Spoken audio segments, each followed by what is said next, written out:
You're all set. Perfect. Good evening, and we will call to order the March 14th, 2022 regularly scheduled school committee meeting. It is now 6 p.m. As a reminder, if you are audio or videotaping this meeting, please let us know. And I don't see anyone in the audience virtually, and no one is here right now. So we can rise for the Pledge of Allegiance. I pledge allegiance to the flag of the United States of America and to the republic for which it stands, one nation, under God, indivisible, with liberty and justice for all. Thank you. And we will start with the roll call. Nick, do you want to start us tonight? Sure, I will. Nick Cassidy. Elizabeth Marcy Boucher. Sarah Trulio. Gordon Smith, Superintendent of Schools. Antonella Rochelle. Gregory Thompson. Pamela Blair, Assistant Superintendent for Business. Kathy Salotti, Recording Secretary. Thank you. Perfect. And we have some minutes for approval. Move to approve the February 28th, 2022 regular session meeting minutes. Motion made by Bill, I'll second. second by Beth. Any further discussion? All those in favor, please say aye. Aye. Opposed, nay. And, oh, you're abstaining. And one abstention. So that motion will carry 4-0 with one abstention. Thank you. And now we have an opportunity for visitors to address the committee. So there's nobody here at central office, but if there's anyone in the audience who wishes to address the committee, they can raise their hand now. And I don't see anybody there either. Okay. Subcommittee communications. Nick, you want to start us again? So as a quick recap, starting off strong was our school had Spartanum this past weekend. It took place on Friday and Saturday, and it is a phenomenal variety show that takes place at our school. And it was kind of cool to see my own grade being the people up there doing all that fun stuff, and it was a great show. Spring sports will start next week, and for all the senior parents, if there are any people watching, the senior banquet is going to take place on March 1st. And once again, it's been great to have our mass off at school. I think everyone's been really enjoying it. It feels like normal school again, and it's just been a great past few weeks. April 1st, Nick? April 1st. It's not a joke. People on Instagram thought it was a joke that we posted it, but it's not. It's actually Where April is 1st. it? It is at Delaney House? yes. I was like, don't say luck, Kevin, don't say luck.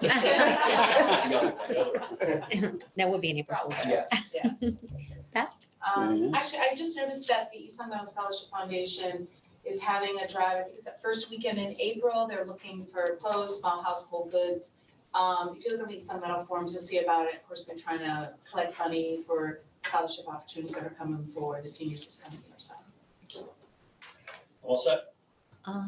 It was great to participate in the Social Emotional Learning Week last week. Mr. Smith had done a read aloud and I had done a read aloud. So it was really nice to be able to, even though it was remote, kind of still connect with the students across primarily the elementary school. So thank you to the counselors for taking that on. And Counselors did a really nice job. yeah, really coordinating putting all on a events. nice week, series of events over the course of last week. So it was terrific to participate. Anything now, or are you going to save it for your? No. The only thing I was going to add is that, the counselors, so we have our obviously social emotional curriculum in all our schools. And so this week was a week that the counselors had planned and coordinated to sort of build into the Friday, which is considered nationally as Social Emotional Day. And all they were doing was augmenting some of the weekly and daily lessons that we already do. Part of that were these read alouds, which I thought were done really well. Yeah. I saw your video. I saw your video too. Antonella? I just attended an e-leaf meeting last week, and the e-leaf gala will be taking place on March 26th, and you're still able to purchase tickets. How do you get those tickets? You can either go on their Facebook page, and the link is there, or Instagram page, and they can purchase them online. Cool. Greg, anything? I just met with the subcommittee last week for the student services director. Great. Went over applications, had a lot of qualified individuals. We have 3 interviews tomorrow and 3 interviews Friday, and the committee will come up with potentially 3 or so candidates to send up to the full school committee.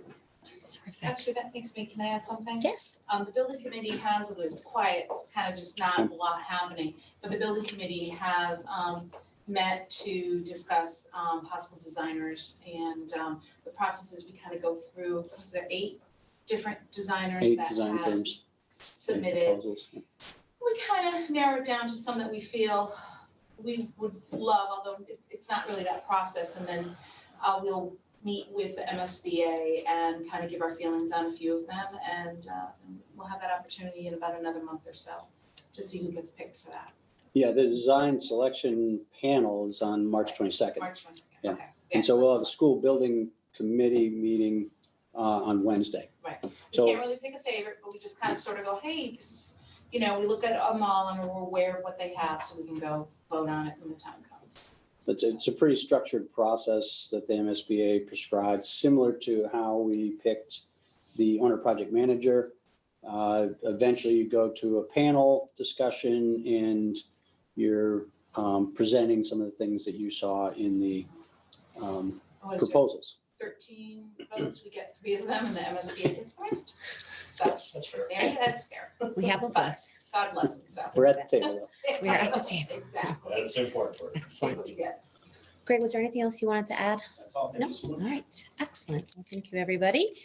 And then without further ado, we're bringing in leadership and team for the Yes, so we next should portion. have our leadership team in the audience. And maybe they can raise their hand and we can bring them in. Here they And I've come. already queued up the presentation. Excellent. So we'll have that on the screens behind us and on the sides.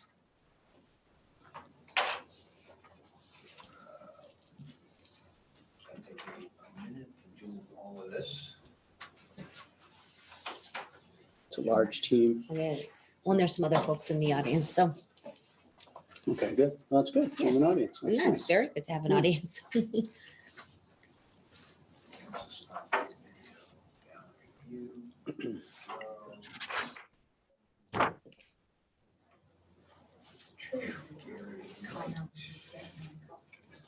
Yeah.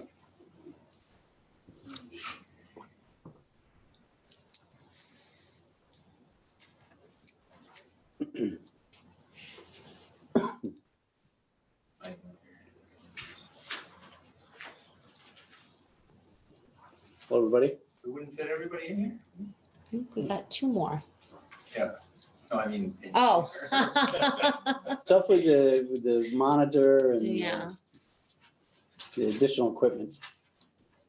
I Okay, think that's You got it? everybody. I Yeah. think we have everybody. Is that, are we missing anybody?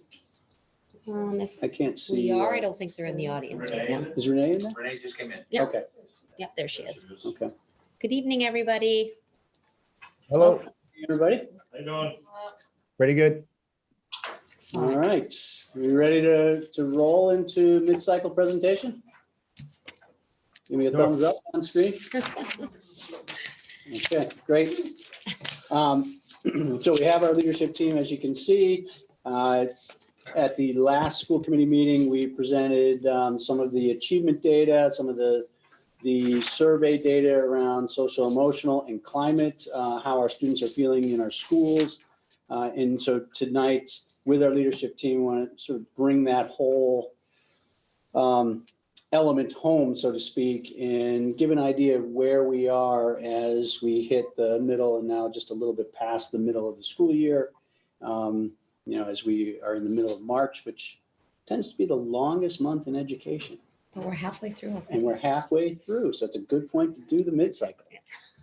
So moving right along, I think everybody knows our district mission and our theory of action, so I won't read that to everyone, although I know Dr. Allen would like me to. Our district SMART goal, supporting the whole child, is one that really, as we start to move out of, thankfully, and I'm gonna knock on wood that we continue to move out of this pandemic, is so needed. And it's one that certainly we have had for the last few years, even pre-pandemic, and sort of revised action steps and how it's presented.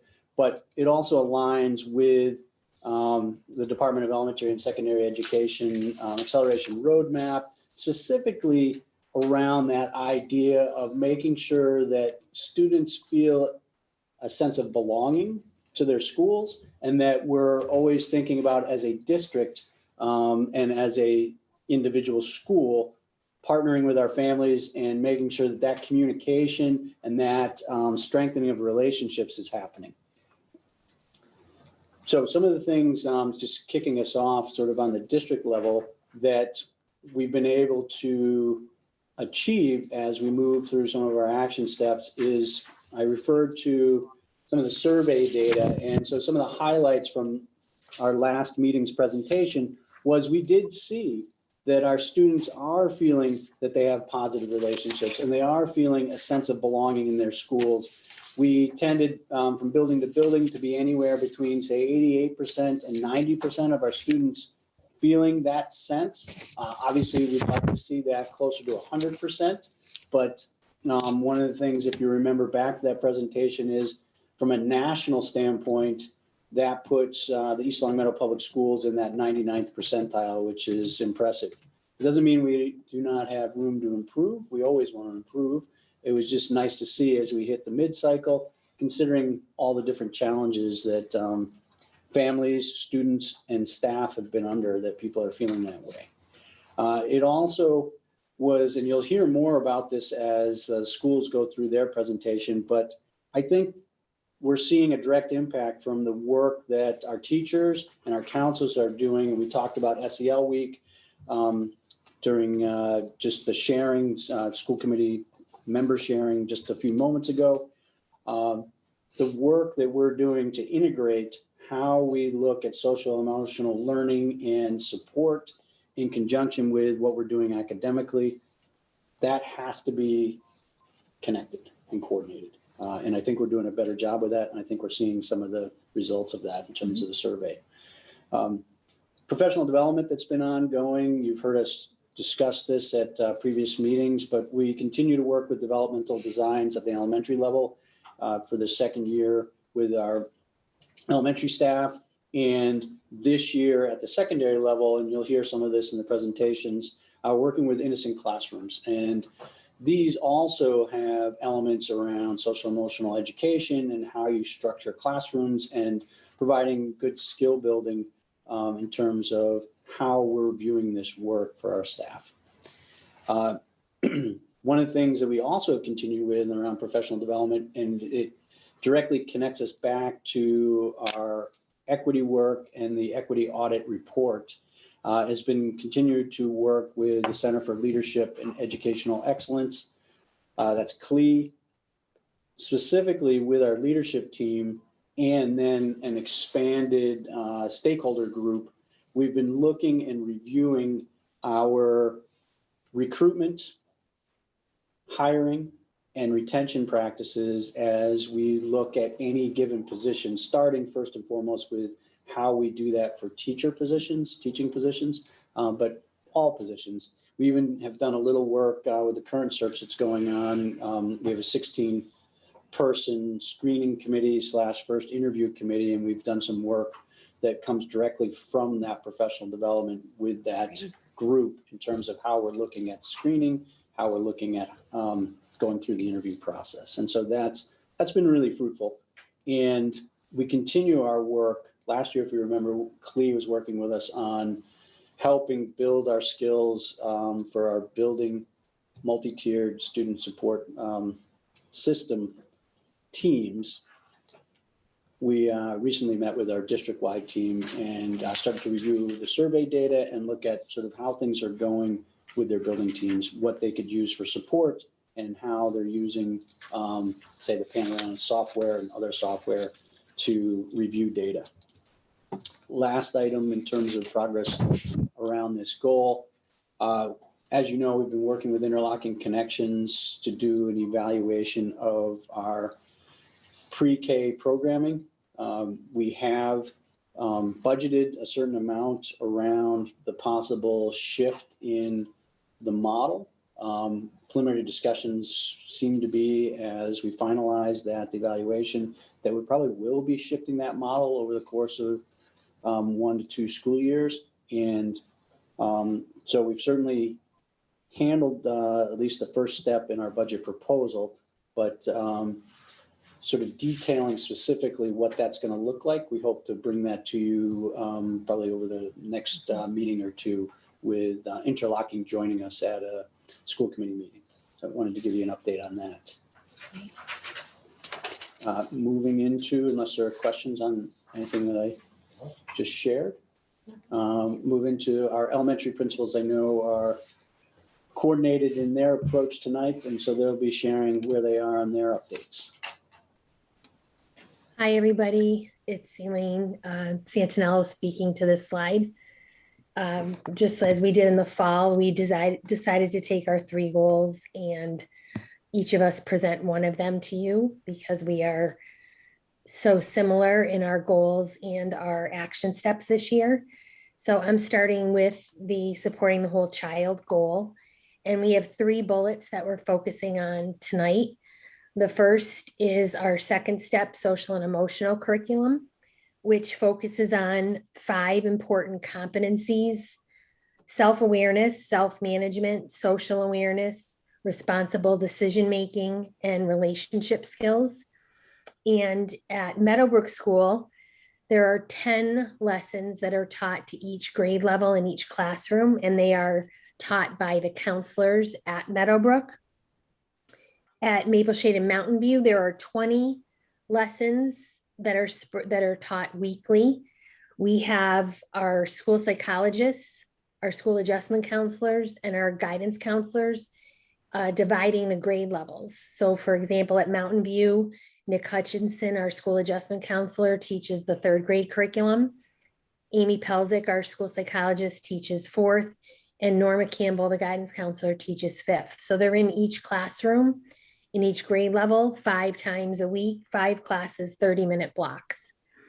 And as was mentioned in the beginning, we had a great collaboration last week across the 3 schools for Social Emotional Learning Week. And the guidance counselors and adjustment counselors all collaborated, and we had almost identical agendas and activities. As Sarah and Gordon mentioned, they were both read alouds for the schools. So there was a video each day that the teachers could show during their community circle, which I'll get into in a minute. And they had videos that explored each competency. They had open response writing prompts to go along with them. Students every morning read announcements, quotes from famous people in history or entertainment to motivate them. And Friday, we had a grand finale video that was created by the guidance counselors, but it was all student voices. So it was about 8 minutes long. I wish I could have showed it to you tonight because it was awesome, but it was just a really good end to the week. And I think the key to the collaboration on this project and other things this year has been that the elementary has their own guidance department now, and they meet monthly, and they really get to do a lot of great things together now that they have that separate time just for the elementary schools. Our second bullet focuses on the community circle or morning meeting, which is part of the developmental designs professional development that we've had over the past, I lose track of time because of COVID, but we started in 2020 and it's been awesome. Every morning, the students meet in their classroom with their teacher, and they have different activities that help them really build a community and relationships within their classroom. The students look forward to it, and the teachers have really gone above and beyond to use this model to build the strong relationships in their classroom. It builds an inclusive, culturally responsive, and positive environment where they feel open, safe, and they can be an individual. just anecdotally, some of the things that I've noticed and the other principals have noticed is the students feel really safe about opening up about things in their lives with their classroom and with their teacher. And I don't know what to attribute this to, but I've really noticed a change in the friendliness and politeness of the students overall. Every day when I'm in the cafeteria and I line them up to go out to recess, the majority of them all walk by me as they're leaving and say goodbye. They say thank you. They say have a good day. And I just really notice a huge increase in that over the last year. I don't know if it's because they're so happy to be back in school. I don't know if it's part of, the curriculum they're learning or the community circles, but it's really been awesome. Lastly, all 3 elementary schools have been providing counseling services for students. And I know that our bullet in the fall was a little bit different and focused on River Valley, but because of some of their issues with attrition in their hiring, we haven't had, or at least Mountain View, I think the most has not had a consistent counselor. So the guidance staff and the adjustment counselors have really picked up the slack. And I know it's really hard to read on that slide. It's kind of small. But those are the numbers that they have documented of the kids that they're seeing in a week, which are pretty high. And they also do a lot of groups. They do lunch groups. They do just check-ins. Some kids just let them know in the morning, I need to see you for a few minutes today. And they always make time for those students when they need it. And not only do they do all that, but they also are responsible for, like I said, teaching the second step curriculum. They are responsible for seeing all of the 504 plans in the building, facilitating ACT meetings, which is the pre-referral process. They are members and sometimes leaders of our MTSS and crisis teams. And they also have to provide consultation on IEPs, FBAs, and they act as a liaison for the River Valley group. Norma Campbell and Dale Carey at Mountain View and Maple Shade also are responsible for coordinating MCAS with Michael and I. So their plates are full, but it's been wonderful to have a school adjustment counselor added to our buildings, and the kids are really benefiting from that. Just to give you some clarification in terms of, I know the numbers, as Ms. Santinello was saying, are small there. Everybody knows SAC means school adjustment counselor. Okay, so if you look, you see our adjustment counselors, school adjustment counselors are meeting with, in one school's case, 43 individuals. Some of that includes just simple check-ins, but there are other scheduled meetings that are consistent, 30 in another building, and then 21 in the third building. So the caseloads are high, and certainly there's other things they're doing. River Valley Counseling, just to remind people, so that's an outside counseling group with whom we began a partnership back in, actually, we started to discuss it back in the 2018-2019 school year, and I think officially began it in the 2019-2020 school year. However, as their services are needed more, they have to hire more staff. And so they're struggling, as Mrs. Santinello said, to keep up with the staffing that's needed. And so that's in addition to our counseling staff and adjustment counselors. Just to clarify sort of what River Valley means in SAC. Okay, thank you, Mrs. Santinello. Moving, if there aren't questions there, moving to the middle school and Dr. Allen, Mr. Martin, and Mr. Pearson. Yeah, thank you, Mr. Smith. This is my slide. So we're doing a lot to support the whole child at Birchland. We do have our bi-weekly 40-minute social emotional advisories driven by our SEL panorama surveys. This is where we do school-wide lessons on social emotional skills and how we can improve as individuals and as groups. We're also working very closely with Innocent Classroom. We've extended our work with Innocent Classroom, and we've had 3 just this month alone embedded Innocent Classroom professional developments with staff. We've met with the facilitators from Innocent Classroom as we've built out our own trainings. And we have one more tomorrow and Thursday, and then we have the culmination with them at the end of next week on the half-day PD. So that's been great work that we're very excited about. And it's definitely giving us another way to think about, especially at-risk kids, and how we need to see them, how we need to work with them, how we need to love them to optimize their improvement. We also have just finished 2 rounds of LGBTQ training with all teachers. We are very proud of this training. We did it, we started it in a faculty meeting, and then we extended it in grade level meetings. And it was put together by the admin, well, by our student support team. So administrators and counselors.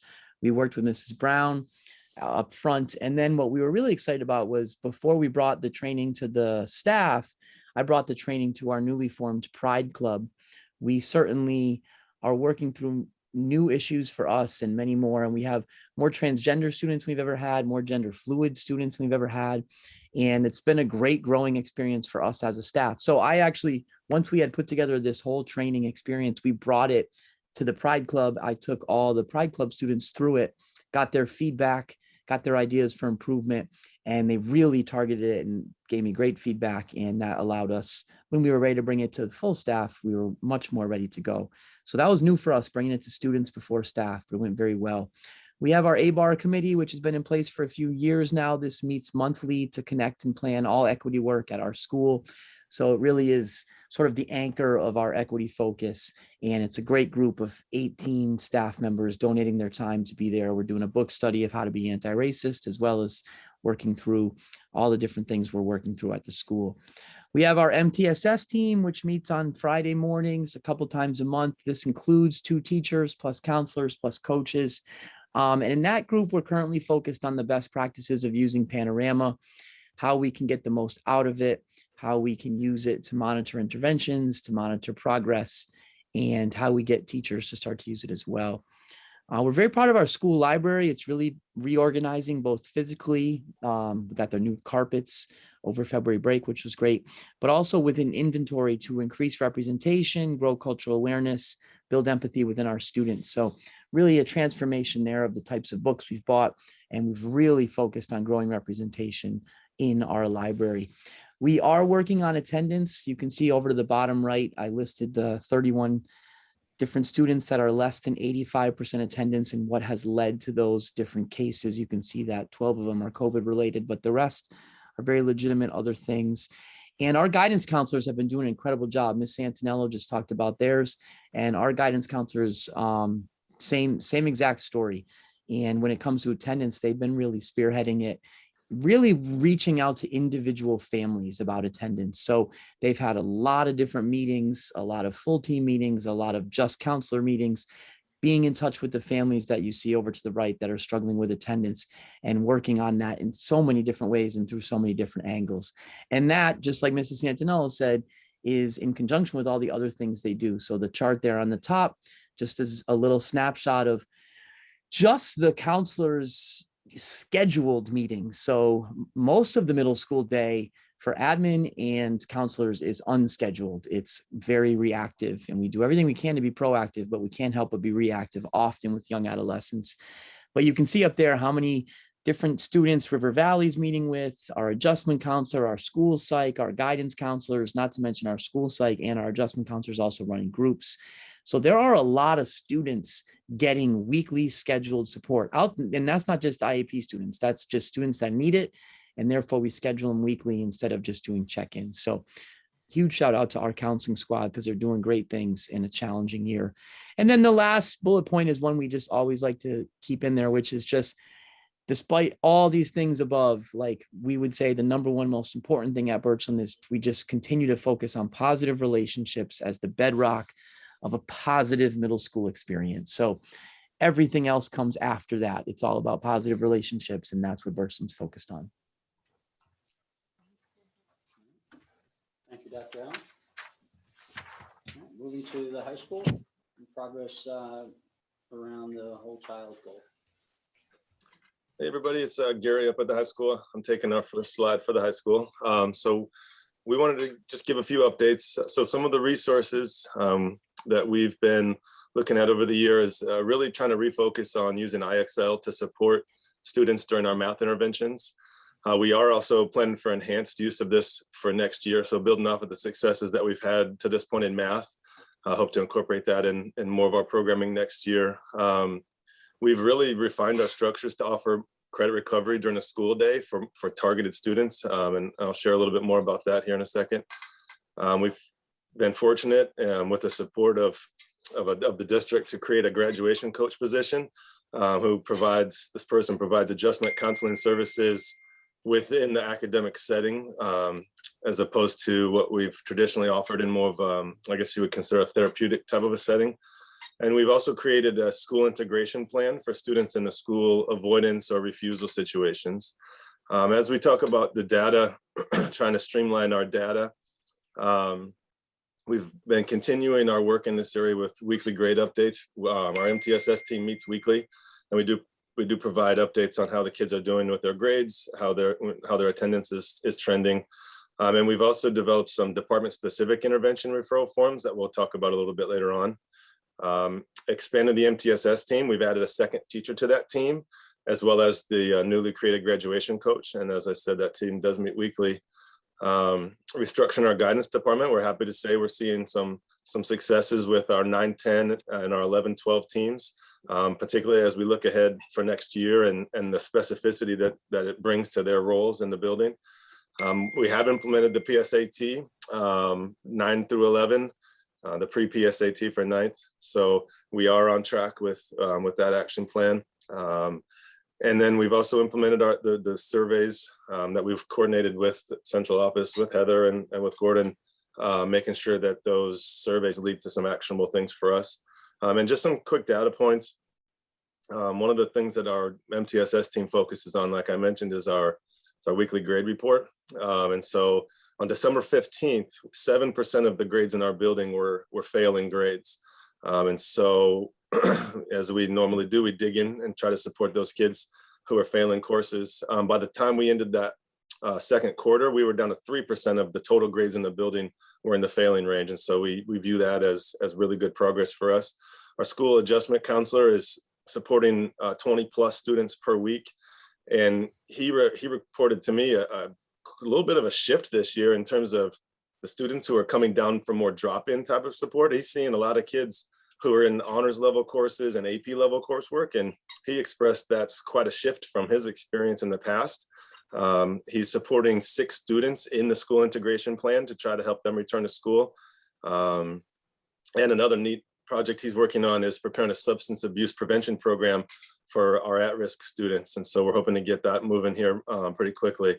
In our math intervention position that we've been using this year, supported 30 plus students to this point in the year, some of whom come through the MTSS team, some come through the department referral form that we talked about. And we actually can change this number. He supported 17 of 18 retesters in math to successfully pass that test. And so that's a tremendous support for us. The graduation coach, as we referenced, 24 students on that caseload, 5 of them currently with daily pretty intensive check-ins. 11 students have completed at least one credit recovery course with our graduation coach since January. There's 11 more in progress and on track to complete each of their courses. Our graduation coach is hosting weekly social groups in her space. She currently is working with 7 students in the school integration plan. And she's also piloting some restorative practices to replace some traditional discipline in some of our minor infractions that we're seeing. And we're seeing a lot of progress in that area. And then we talk about our River Valley Counseling. We are currently servicing 19 students with that service as of January. Thank you, Mr. Wright. Certainly, as you can see from all the presentations, there's an incredible amount of support and good work going on. One of the points I wanted to mention here is the graduation coach was something that came out of discussions with the high school administration and looking at how we do a better job keeping students connected to the high school, especially if they've gotten behind or lost credit in courses either in previous semesters or previous years. So right now that's a grant funded, that's coming through the ESSER grant And we're seeing how that works, and you can see the success that it's having, just having begun in January. So something that we'll continue to track and continue to build as we look to support students at our high school. Will we look to keep that position next year? Right now, that position is not budgeted in terms of the budget request, Right, but we but could ESSER. keep it in ESSER. Yeah. Yeah, which I think the high school administration probably will argue for, and legitimately so, given the success it's having. Are these numbers a little higher than normal? In terms of students, Yeah, students needing. so that's a question I would Yeah. send out to Mr. Page and Mr. Wright. Are students in need of graduation support or credit recovery, are those numbers a little bit higher than normal? I don't know if there's a clean and easy answer to that one. We've definitely supported students through credit recovery programs in the past. Sometimes we've had to outsource those programs through summer schools in other towns, night schools in Agawam. I think the benefit that we've found now is that we can do some of this stuff in-house, and I think we put together a really good structure to make that work in-house. So it might be a little higher just based on, how the last couple of years have gone. But I think what we're seeing now is probably a more efficient way of going about it than how we've done it in the past, because we haven't had the structures in place that we do now. Okay, thank you. No, it sounds. And consistent. around those structures, you're talking about MTSS teams that are discussing this data more frequently. Yep. Now the high school is moving into that house structure, so you have more focus on, 2 counselors focusing on 9 and 10 students, 9th and 10th, and then 2 counselors focusing on 11th and 12th. And so hopefully in discussing that with the administrators, that focus is generating much more discussion throughout the year. No, sounds good. Okay, thank you. Mr. Wright, Mr. Page. All right, moving into another district SMART goal around instructional practice and making sure that we're not only supporting bringing in the best instructional practices and certainly the professional development to help our staff continue to provide instructional practices that are effective in their classrooms. This is something that also aligns with the DESE Accelerated Roadmap as priority 3, which is in essence around instructional practice. On the district level, some of the things we've been doing, and these are things that you've heard at other presentations, so I won't go slowly through this unless you have questions or would like me to stop at any given point. But there are things like running the 2 curriculum committees at the elementary level. This is something that Ms. Brown is facilitating and leading, but she has staff that have joined that committee both to look at math and literacy. And we're receiving funding, 1, a competitive grant, and then 2, I believe, just through some regularly offered DESE funding sources to help guide this work. And so we're following their model process. We're doing similar work with our ELL throughout the grades, our ELL department, English Language Learning department, as well as starting this process with the high school math and history departments. History, I should say, or the social studies department has been actually looking at standards over the last few years. Some of that's been unfortunately interrupted by a global pandemic. You may have heard of it, COVID-19. Professional development, recent professional development. So we've been using ST Math in our elementary schools for the last few years, but we've really dug in recently with some professional development that was offered at the 3 through 5 level with some of the new features that ST Math is offering and how we can use some of their data to look at this data and do some regrouping of our students, possibly reteaching, as well as determining what puzzle lessons we might want to do with the entire class. And so that's something that took place on the 26th. You've heard about some of the professional development we've done with innocent classrooms and developmental design, where we've also brought in and continued to work to making sure our staff understands universal design for learning and how we can move or remove barriers that might be blocking or challenging some of our students to really connect with our curriculum. Letters training, that's training around the teaching of reading. And you've heard some things about that in other professional development presentations. And then one of the things we talked about at the beginning of the year and the director of curriculum and I have been doing throughout the year is together going to buildings and connecting in classrooms, meeting with the principals and so forth. And that's happened 11 times so far, in addition to walks that I know she's doing on her own and I'm doing on my own.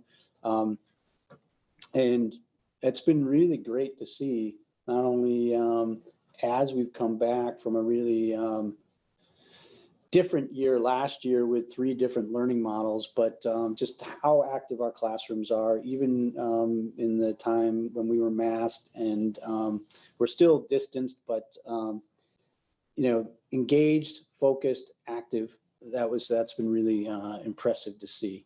And I know as we move further into the spring, we're going to see more of that as hopefully we continue to leave this pandemic in the rearview mirror.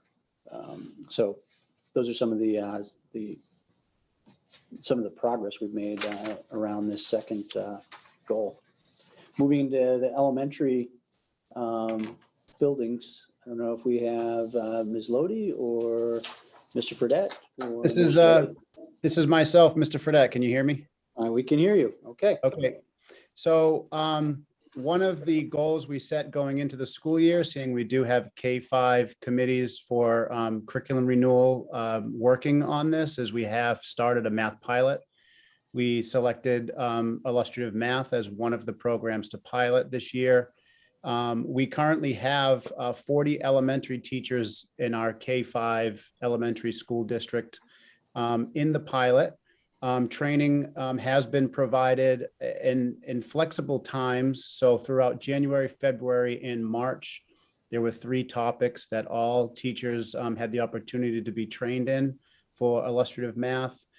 Each topic was offered twice, so they had flexibility with their schedule. And so we thought that was a great way to do that. 26 of the 40 pilot teachers did or have been participating in this training and taken advantage of it. And then they have the opportunity to report back during common planning times or collaborative times with their teams that are in the pilot. And we also use time for grade level teaming for planning and preparation of instruction and evaluating student learning in the illustrative math pilot. And our coaches are there supporting all the work along the way. Understanding that a curriculum will move forward to challenge all of our learners, there are going to be gaps that need to be filled. We did want to have training in the Graham-Fletcher Building Math Fluency Toolkits, knowing that fact fluency is an area and a priority for all of our students. So the math coach at each school has provided training, so this fluency program can be used either as a daily 10-minute routine, an intervention with a small group of students, or as a supplemental resource to our curriculum. Students develop conceptual and procedural understandings of math facts, not just memorization of facts, which is the strength of the program. We are continuing with Advantage Math Recovery, so that's AVMR. We were trained about 2 years ago in our district. So currently we are continuing to screen our students in AVMR, depending on their age level or their level of development in mathematics for structuring number, addition, subtraction, multiplication, division, and place value. Intervention is then provided in a variety of ways. Our MTSS teacher teams analyze the results of these screenings, and then intervention groups are taught as an MTSS intervention block, as a service, or in substantially separate classrooms. Also, we set a goal that all 3 elementary schools will improve the utilization of ST Math, which is a visual conceptual based problem solving computer program for productive struggle, which is important for students to persevere through mathematics. So our math coaches, in conjunction with the principal, provide weekly updates, shout outs, monthly incentives for the school. We've set school-wide goals for time spent solving puzzles and the number of puzzles that are solved. And in most cases, we have reached or exceeded our goals, solving on average between 40 and 60 puzzles per week. So those were the instructional practices, primarily in mathematics, because that is continuing to be an area that we want to improve from what we see. Thank you, Mr. Fredette. You're welcome. All right, moving to the middle school, and Dr. Allen, are you taking this one, or Mr. No, Martin? that would be me, Mr. Martin. Hi, everyone, and good night. Good evening. So at Birchland with ELA, we began a lot of good work last year in realigning our standards and doing a deep dive into standards-based curriculum and ensuring that the work that our students are expected to do are aligned with the standards and what that looked like for our curriculum. So we're building off of the work that we did last year, focusing that the standards themselves are driving the units. And now it is turned collaboratively towards analyzing the end of the unit assessments to ensure that they are directly aligned with the standards themselves. So the more that we can spend time at looking at what the end goal is, it will help inform what we need to do with our students to get them achieve that end goal successfully. Furthermore, the ELA teachers are also focused on modifying and adjusting the curriculum to meet the students where they are in relation to the pandemic-driven deficits. So our unit end goals are still rigorous. We still have high expectations for our students. It just requires us to, at times, be able to provide some more scaffolding for them to be able to achieve our expectations. The math department, this is very exciting. Speaking of standards-based, we continue to implement the standards-based grading in math. And so the conversations that the math department are having are they're the exact type of conversations that you would want professionals to be having around their content, from the assessments that they are putting forth in their classrooms, to what standard-based grading looks like in their classrooms, to the best practices that we as a staff have around standards-based grading. And also just from a curriculum design and what type of program best suits our curriculum needs. So currently, we are coming to the conclusion of the Envisions curriculum. And so right now, the department is really looking at the worth of the Envisions curriculum and the worth of the illustrative math curriculum, and how the benefits of each one and which one, would best suit Birchland Park Middle School. So we're having really good conversations around that. On top of that, we're also really looking to see how to make the learning come alive, which is just, that's a personal philosophy that I have long held. And so whenever a department can embody that philosophy, I think that it's the best thing for our kids, to make sure that the learning is not occurring within a silo. So the math department right now is really looking at different types of engaging experiences to make that learning come alive in real world experiences, whether it be turning the classroom into a restaurant, or building escape room challenges to really engage our students. It's really exciting. For science, this is year one of a 3-year grant for Open SciEd, which is a really engaging, really rigorous, really hands-on curriculum. So all of our science teachers are being trained in that, and they have implemented lessons throughout the year so far, which is going really, really well. And because all of the work that we're doing around diversity and equity and inclusion in this district, one thing that just really keeps coming to the forefront is how much representation matters. And so when you combine this with a changing demographic in East Long Meadow, it is imperative for us to be able to ensure that our students' learning is reflective of their lives and their experiences. So in the ELA department, they are examining the texts that they currently have that are used to support their standards and make those standards come alive. And they're analyzing them to see how reflective they are of our students and how diverse these texts can be to make sure that our students' experiences are being reflected. And as Tim talked about, we have been and continue to work collaboratively with the Innocent Classroom to make sure that we are equipped with the best practices necessary for creating as inclusive an experience for our students as possible. Okay.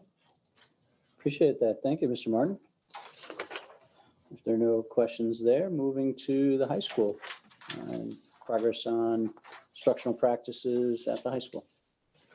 All right. How you doing, everyone? So I'm taking the second goal this evening. And a lot of our focus when it came to outlining the action steps for this goal were more big picture, and we're looking at full staff progress. So in terms of our action steps, the first one of develop a professional development plan, both short and long term for our staff based on UDL, UDL questionnaire, and also identified UDL professional development needs. So just to talk about the practice towards that goal, so far we've had 2 half days devoted to UDL work. On that first day, we did have our staff complete a UDL survey just to get their readiness in terms of that work. We are seeing, based on some of the feedback we got both anecdotally and also from that survey, that this current year is like our year of inquiry to really dig into what exactly UDL means and what it's all about. The second action step that we had outlined was to develop a building-based professional development committee to coordinate building-based professional development around UDL. So we did kick off that committee this year, and the members of that committee have been awesome in terms of helping just develop and outline what those professional development days have been and some of the work that we're doing. They're also starting to, at this point, map out some of the UDL work we're looking to do next year. Especially with Carol Ford right now is trying to map out some PLCs at the high school and create some professional learning communities around UDL work, which is what we're working on. I think is gonna be pretty cool. But right now we are mapping out that 3-year plan. We're starting to look ahead a little bit about what PD we might be offering next year, just with the next week being our last half day of professional development for the year. And our third action step here, continue the work of our building-based equity and inclusion committee to create a culturally responsive community.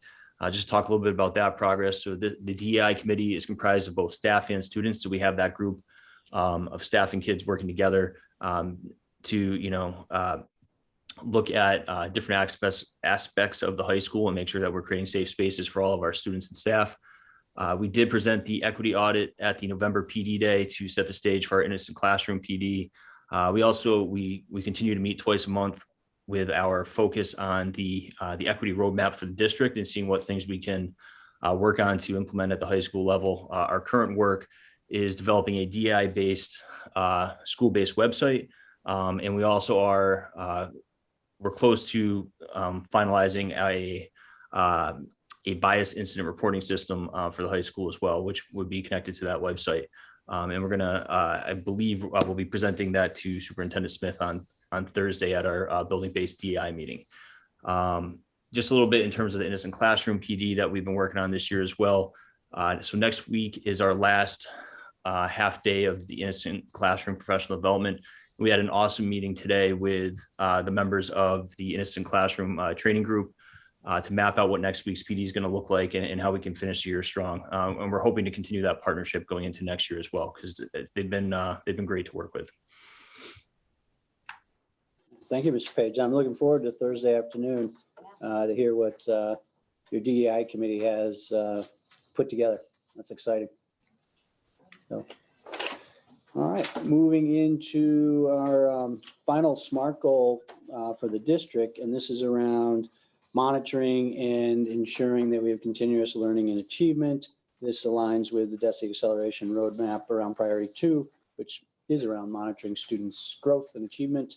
And as a district, what we really took a look at this year was how do we build in more collaborative planning time for teacher teams to get together to look at some of this information and achievement data so that they can then figure out time to regroup, reteach, whatever they may do. Some of that happened in scheduling. Some of that's happening in release time, but we're continuing to look for better ways to provide that for our teachers because we know how important it is.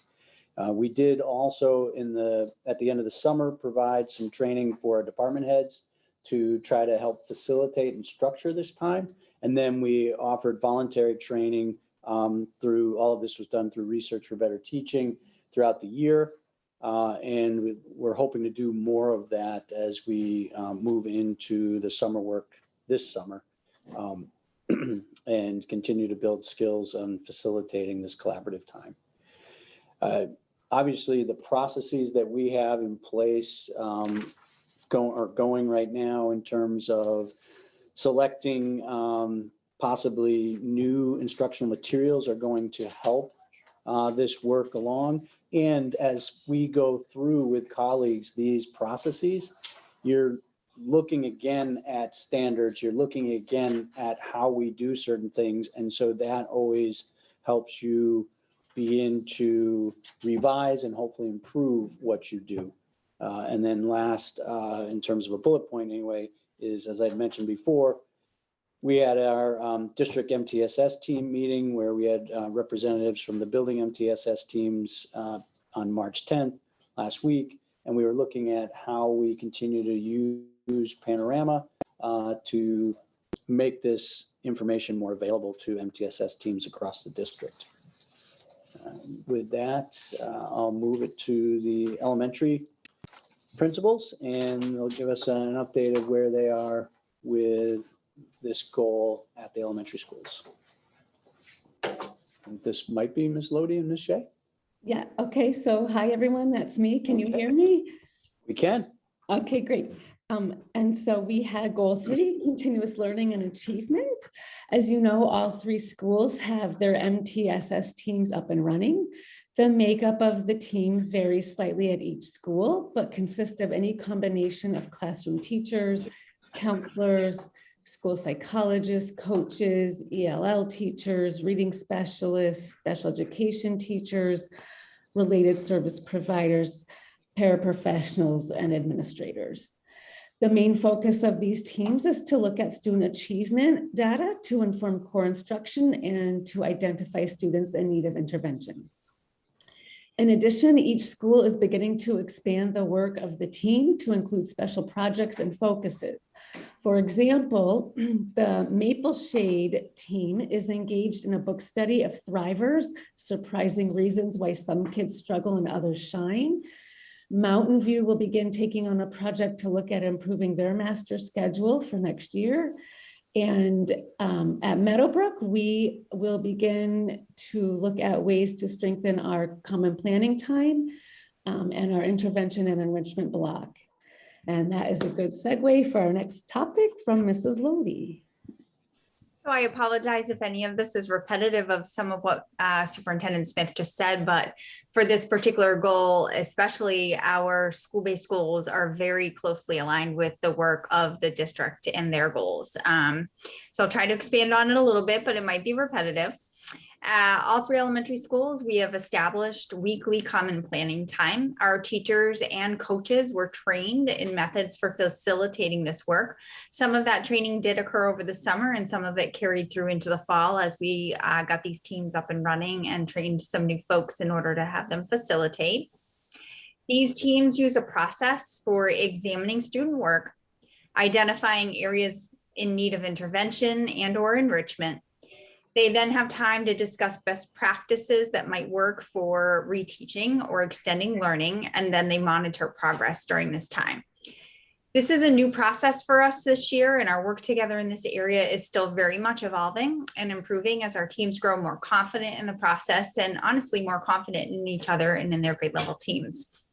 The ultimate goal for the work is really to improve core instruction and inform what happens during the intervention and enrichment block. So since this is new, we've given staff the grace of really trying to ease into these structures in order to make them lasting and sustaining change. At Meadowbrook, the primary focus so far this year has really been on using the intervention block to reteach areas of weakness that were identified and doing the work within an individual classroom. So for example, if I were a first grade teacher, I might be meeting with half of my first grade team to look at some data. Together as a team, we might identify an area of weakness, discuss how we might want to reteach that, and then all 4 of us would go back to our own individual classrooms, do some reteaching, reassessing, and bring some data back to look at. However, the hope is really that teams, as they become more comfortable with each other and with the process, that they begin to really expand that work and start to mix across classrooms. So for example, if I have 2 students that are low in the area of short vowels, Mrs. Shea might have 5 students who need some extra help in this area. So I might send my 2 into Mrs. Shea's class so that she could provide some targeted intervention for that group of 7. That would then free me up as a classroom teacher to intervene in a different area. So it would really expand our work. And then I in turn might take some of Mrs. Shea's kids into my class. So ultimately, we really hope to expand the process as folks become more comfortable and make it a more fluid and flexible thing. Another thing to really point out about the intervention and enrichment block is that we're really also trying to use this time to provide our tier 1 and tier 2 interventions in both math and reading. So to wrap up, I'll give you a really quick update on the numbers of students that have been serviced in RTI in each of our 3 elementary schools, with that work primarily being done during that block. At Meadowbrook, we've seen 101 students through our reading intervention block and 44 students through our math intervention block. We've just finished a round of looking at data as an MTSS team last Thursday and Friday, so there may be some additional students identified and picked up in those schedules as time permits. At Maple Shade so far this year, they serviced 49 students for reading intervention and 38 students for math. And at Mountain View so far this year, they have serviced 26 students in reading and 19 students in math. Thank you, Mrs. Lodi and Mrs. Shea. This is such a tremendous practice that Mrs. Lodi was speaking about in terms of the flexibility that could be on the horizon around grouping. Right. I think not only does it speak to the goal, but it speaks to the mentality that these are our students, not just my students when I'm in my particular classroom, and how important that is to moving the work of either a particular classroom, a particular student, a particular building, but really the district forward, is if we really see students as all of ours and really being able to think with that student first approach, rather than thinking about this is my homeroom, these are the kids that I'm responsible for, rather this is our school, this is our district. How do we help move kids forward on their path towards proficiency, academic excellence, whatever you may want to call it. So that's great to hear that that level of flexibility is happening, because oftentimes elementary schools, because they are self-contained, typically don't always adopt that flexible model of learning. So that's terrific. That's exciting. And I think these are the discussions we're seeing and we're having in all 3 schools. So that's really exciting. Yeah, it's terrific. Thank you. Moving to the middle level and Dr. Allen, Mr. Martin, and Mr. Pearson. That would be me. Good evening, everybody. Steve Pearson from over at the middle school. How are you? So connected action steps at Birchland Park. As Mr. Martin had mentioned earlier, our English department had done a deep dive into their units to make sure they were really standards driven. And a big part of that is looking at our assessments to make sure that our instruction and the student understanding of the standards is matching up to what the MCAS is looking at. And that involved going back into previous iterations of MCAS to look at the types of questions that were being asked, the question stems, the frequency, to really get an idea of how MCAS understood some of the standards and how that matched up with our teaching. So what we've been looking to do this year is to use iReady mastery checks and MCAS style questions to ensure that we're really matched up with that MCAS style of assessing each standard. So we have the same kind of question stems, so the kids won't be seeing these things for the first time on an MCAS, but also to get experience with things like the tech enhanced questions, the drop-down menus, the highlighting, the fill in the blank type things that they wouldn't normally get access to on a standard English assessment. We can use an iReady mastery check to give them that. So it's been very, very valuable for us. Then we can look at the data when kids take these checks and use that to inform our practice. Where do we need to go back and reteach? What revisions are we going to have to make to our unit to ensure that the kids have the understanding that we need them to have going forward? Similar work is also being done in math with the iReady mastery checks and teacher creative formative assessments, which is really important as we're trying to measure the level of mastery our kids have on each of these standards and what it's going to look like at each level as well. So having these different tools to use has been a great asset to us. We've been using iReady quite a bit to help us out over at BP. We use the diagnostics 3 times a year along with teacher recommendations to identify students that might be in need of intervention. So we typically look at kids that are 2 or more grade levels below their current grade level as somebody who might need an intervention. We have 2 levels of intervention when it comes to reading. We have a tier 3 for our most needy students who are still showing phonological needs, and we have a tier 2, which is more comprehension based. But we're really excited to add this year for both reading and mathematics is that we have our tutorial block where we're able to identify those kids that would have been on the bubble before that might not have had strong enough need to get into the limited spots we have available in our tiered, but now we can get them into those intervention math tutorials and those intervention reading tutorials. So a lot more kids are getting services than might have in previous years. You can see in English from our graphic on the side there that we have more than 130 kids who are getting some kind of 130 kids are getting some kind of math tutorial, and more than 150 are getting some kind of reading tutorial or intervention right now to help them grow their skills.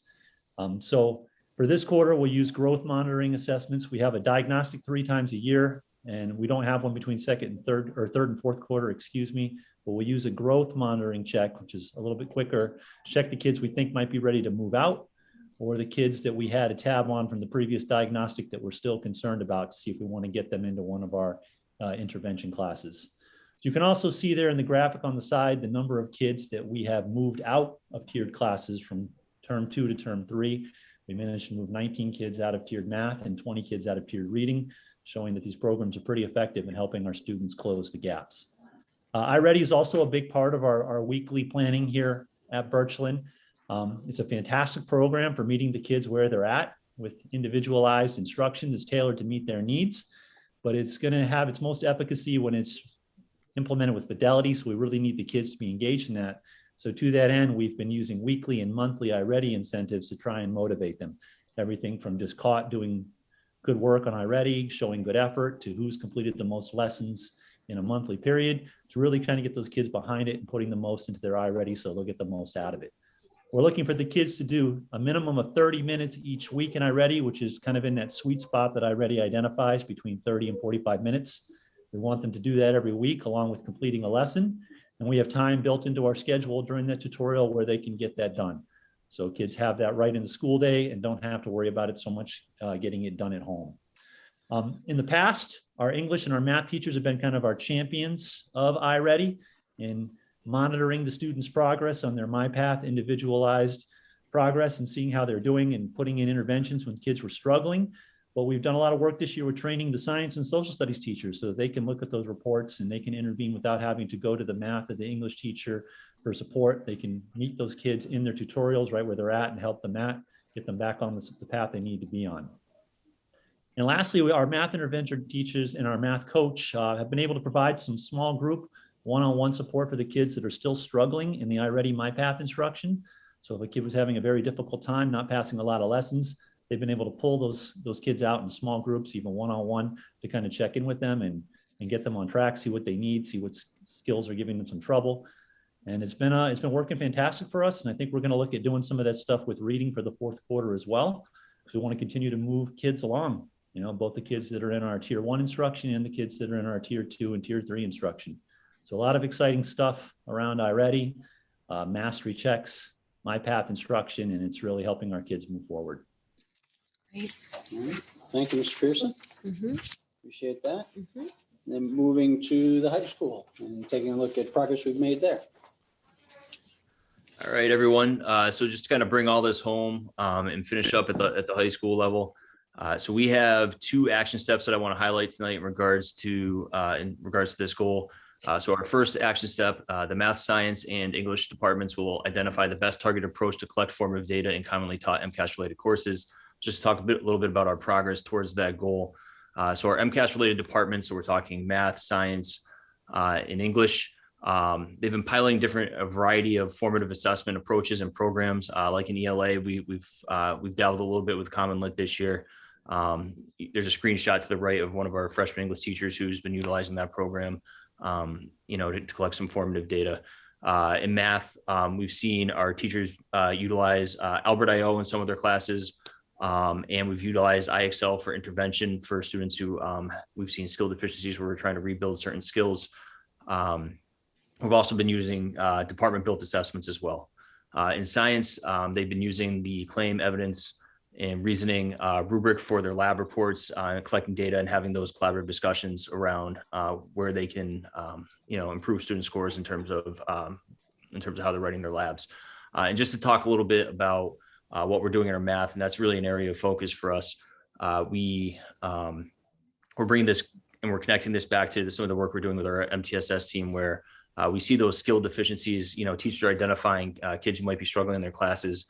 And as you can see here, we have this whole referral form of how we address some of those skills. So highlighted in that white box at the bottom, you can see the teacher makes a referral for a student. They list a course that they might be struggling in. They identify either the topic or area that the student needs support. It's always connected to a standard. And then Mr. Gonzalez, who's been acting as our interventionist this year, has been working with those kids in different ways based on what their needs are. Some kids get more intensive, frequent work, and some kids sometimes it's just that quick hitting that area where they have that concern or that that area of support, and he works with them and then reintegrates them back into the class. So it's been great to see this year. It's been something new at the high school that we've been working on implementing it, and it's been awesome to see some of these skill deficiencies just getting worked on in real time and being addressed. It's that that core plus more, which has been awesome. And just continuing on to talk about our second action step. So ELHS will implement a standards-based curriculum in all subject areas aligned to the current mass curriculum frameworks.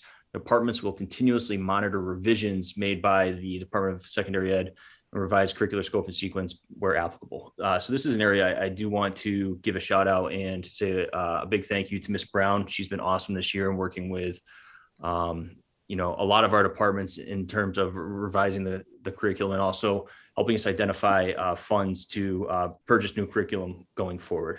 So just to hit on some of the different departments that she's been helping us work with. So we've been working with our social studies department to realign their curriculum, both in terms of purchasing new materials because they're up in the curriculum renewal cycle, but also start re-outlining how our courses might run to better incorporate that civics project.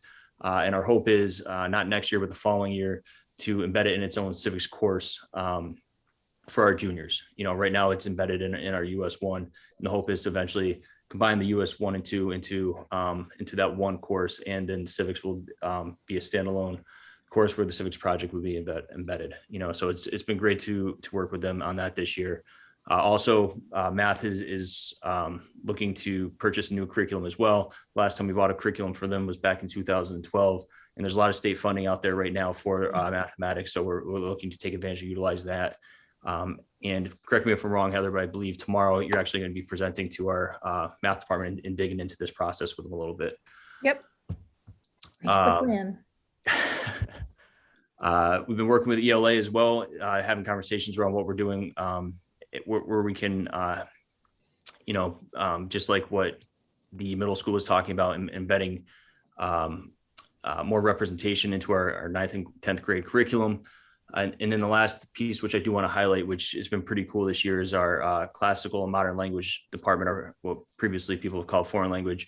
They've, for the first time, embedded proficiency testing into their courses, both in Latin and in our Spanish classes, where they can identify the different proficiency levels of the kids' ability to to speak a second language. And I think what is pretty cool is we have our first student this year who's going to be graduating with the seal of biliteracy on his diploma, so.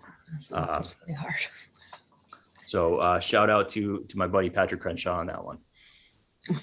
That's exciting. And no, thank you, Mr. Page. Thank you, all of you, for the presentation throughout. That brings us to just a look at all three district goals and how it's not really one goal over another. They all flow into each other and work together integrally to support our students. With that said, I don't know if there are questions that folks have, either of me or of our leadership team. Good, good stuff. Well, good. I just want to say go ahead, Beth. Yeah, I just appreciate that. Oh, yeah. And I would say I really appreciate the alignment. The alignment not only tonight between the data that was selected and how it attached to each particular goal, but also how each one of the goals and each one of the individual that spoke today, it was built off of the data presentation from the last meeting. So you're really able to see a long-term vision for the district being actualized through short-term gains and progress. So I think that there's really been an evolution, or I feel like over the past few years, in terms of how we're strategically kind of chipping away at what are some really large goals in a really efficient and effective fashion. So thank you for that, because that does take time and it clearly takes collaboration, which I think we heard a great deal of tonight in terms of continuity of practices around data analysis, flexibility of grouping, even the potential for instructional curricular resources to be spanning K-8. All of that just speaks to a really coherent vision. So kudos to everybody on the leadership team for really striving towards that. That's terrific to see. I also kind of wanted to mention, Tanya, that I know that Maple Shade and Mountain View have always worked together, as a team, but I think I've noticed over the last few years, you're actually, you have different philosophies in how you run your schools, but you're coming together in terms of student data and working together. And I don't know, it just seems like you've kicked it up a notch. You've always done well, but I think that I like how it just seems like everything's a little more cohesive than it was 10 years ago. And so Yeah. I think it looks great. Thank you. All right, so we have some of our principals staying with us. Yes, Correct? Okay. I think everybody's welcome to stay, but definitely would like the principals to stay with us as we enter into a discussion on school choice. Before I lose anybody, thank you so much for presenting tonight and being with us. And as I said, welcome to stay. It's nothing like a good substantive discussion right after a presentation. So moving into a discussion on school choice.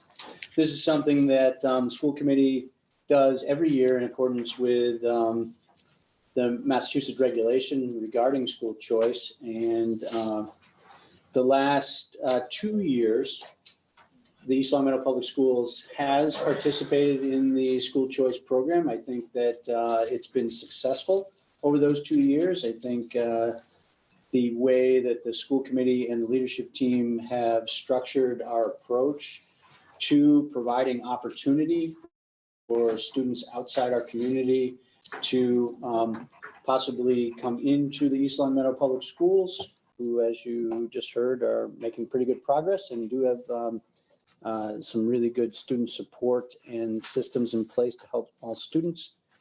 That seems to be going well. And I think you will hear from our principals that we would like to continue to stay in the school choice program and stay very strategic about where and when and what grade level students are entering, because one of the things that we've looked at over the course of the 3 years is making sure that if we are inviting students in, we're inviting them into a grade level where we're currently not over enrolled. So we're not increasing class size. We're not then increasing potential cost and potential need in terms of staffing and so forth. But we're looking at areas where we don't necessarily have over enrollment. Last few years, we've looked at grade 6 and grade 9. But we did last year have the recommendation from our 2, 3 through 5 principals to also offer potential slots at grade 3. And I think that that recommendation stands again this year.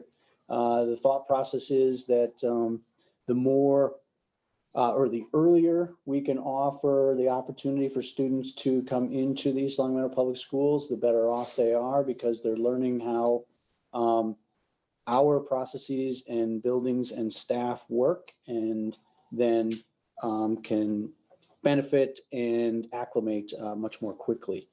So the recommendation in discussing this with the leadership team is possibly bringing in up to 10 students in grade 3, 10 students in grade 6, and 5 students in grade 5. And in looking at, in your packets, I provided current enrollment levels at the different grade levels. And we're not looking at, in any of those cases, enrollments where we're going to be stressing the grade level where we'll be inviting students in. Gordon, can you repeat those numbers? And you're saying grade 3, but it's actually this year's grade 2, is that correct? Correct. So it'd be this year's grade 2, Is 10. which is would be adding 10 to that. Yep. Then this year's grade 5 as they enter grade 6, adding 10 to that. And then this year's grade 8 as they enter grade 9, adding 5 to that. So Does that make sense? it does, but I'd like to Okay. discuss it. Sure, So there's absolutely. 208 kids in grade 8, and you'd add 5 to that? Yeah, the thought process in talking No, with you're the, back though. I'm sorry? Oh, so you're talking, if we're adding to grade 8, we're really adding to grade 7. No. No, grade No, No. we're adding to grade 9. 9. We're sorry. inviting students in September. for grades Gotcha. 3, grade 6, and grades 9. effective September. Correct. Gotcha. So these are this Okay. year's enrollment. So you're looking So- at, so that was Mrs. Margin Boucher, something, and certainly Mr. Wright and Mr. Page can speak to this. We were looking at that. We were looking at what is the right, especially at the high school level threshold. And if you look at, say, grade 11, which is at 219, generally when we've looked at enrollment in previous years, we've had classes that hover right around that 220 mark. Now, we don't necessarily want to be at 220 in all grade levels, but certainly that's a cap that we don't want to be over if we were going to introduce school choice. So I think, and Mr. Page and Mr. Wright can speak to this, I don't certainly want to put words in anyone's mouth, but in our discussion, they felt comfortable with inviting in 5. You often also, as a grade level from 8th grade transitions to 9th grade, you lose some students to private and parochial schools. So the current 180, that was a higher amount when it was in grade 8. So I know years prior, we've targeted the transitional years. Mhm. But You don't have to. and that's my point, because a lot of some of the other grades, now I agree with the 2 and the 3, that makes sense for me, but the other ones that I would look at would be, 5 into 6, and then 9 into 10, or 8 into 9, right? 9 into 10. Because 9 is at 180, which is 28 students less, so I know we've tried to do 8 and 9 prior, but with almost 30 students less in the soon-to-be sophomore class. Yeah, the only challenge there is, and this goes back to something that I was talking about as we were looking at grade 3. I think the sooner we provide this opportunity for students and allow them to progress through the grades. So when you're looking at high school, and I realize that you're talking 9th or 10th, but at least in 9th, they're starting with all of our students as they begin at the high school, and then make that crucial preparation for that 10th grade MCAS. Where you're bringing students in 10th grade, and certainly Mr. Page and Mr. Wright jump in, add to that if I'm You're only in talking error. 5 students though. No, Yeah. true, and I'm not saying don't do it. I'm just saying what the discussion was. Yeah. I think the other piece that and the leadership team might not know what you have in your packets, you have an idea of how the districts in the LPVC enter into school choice and what numbers they have and what numbers they're sending out as well as and bringing in. You have that for us as well. And one of the things that we're probably closer, one of the districts we are closest to, I would say, would be Long Meadow in terms of how we do this. And Long Meadow does do that, where sometimes it's not at that transition grade level, where they say, we have 5 slots in grade 4. And we have 2 slots in grade 7. So it's not. I'm sorry, do the Long Meadow numbers include the staff because we bail out staff students? No, staff students aren't considered choice. Okay. So they don't get the choice reimbursement, to my knowledge. They don't, they must get reimbursed because they're living in others. Yeah, they get the, I don't believe that they do. The staff students get the choice reimbursement. chapter 70.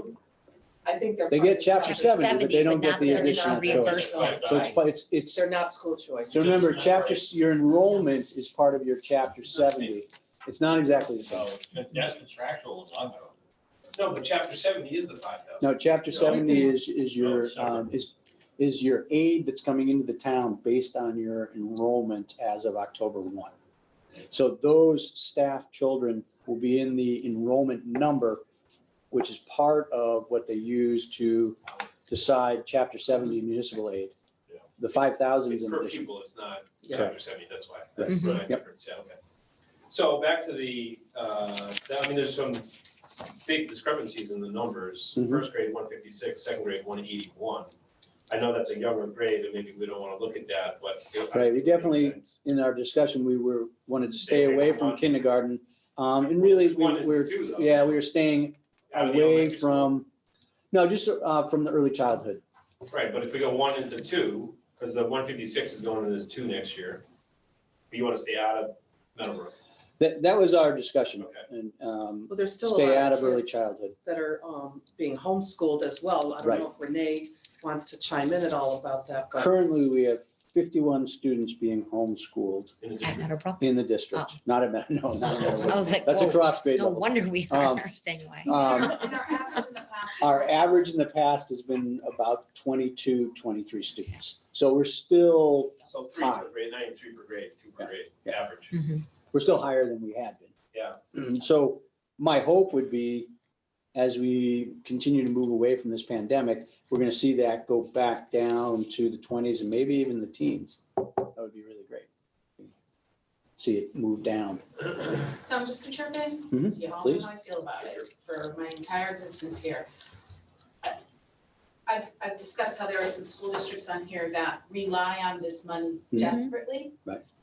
And they cannot function without it. Yeah. I do not think it's a good idea. I think we already got it in the neck last year, where that was brought up during budget discussions. Mhm. Okay, so the more we put in, the more impactful it is going to be. I also have never been a fan of services that every child who comes into school, when they come here, they become ours, okay, regardless of the town they live in. But what happens is when you're looking at, we don't have enough counselors, and we don't have enough BCBA's, and we don't have enough this, and we don't have enough that, yet we're gonna be bringing in unknown. And we need to make sure they all get something. And then you've got people who are paying taxes in town, and now we're gonna say, oh, we're sorry, this kid's just kind of beat out yours for whatever, be it a sport, or be it for extra therapy, or be it for an AP class, because we can't fit enough in. I respect the thought, I understand where you guys are coming from. I don't think it ups our diversity numbers or our equity on any level at all, I don't think, because it can be anybody. And I just don't, I just feel that it's not fair to the people who are paying taxes in town.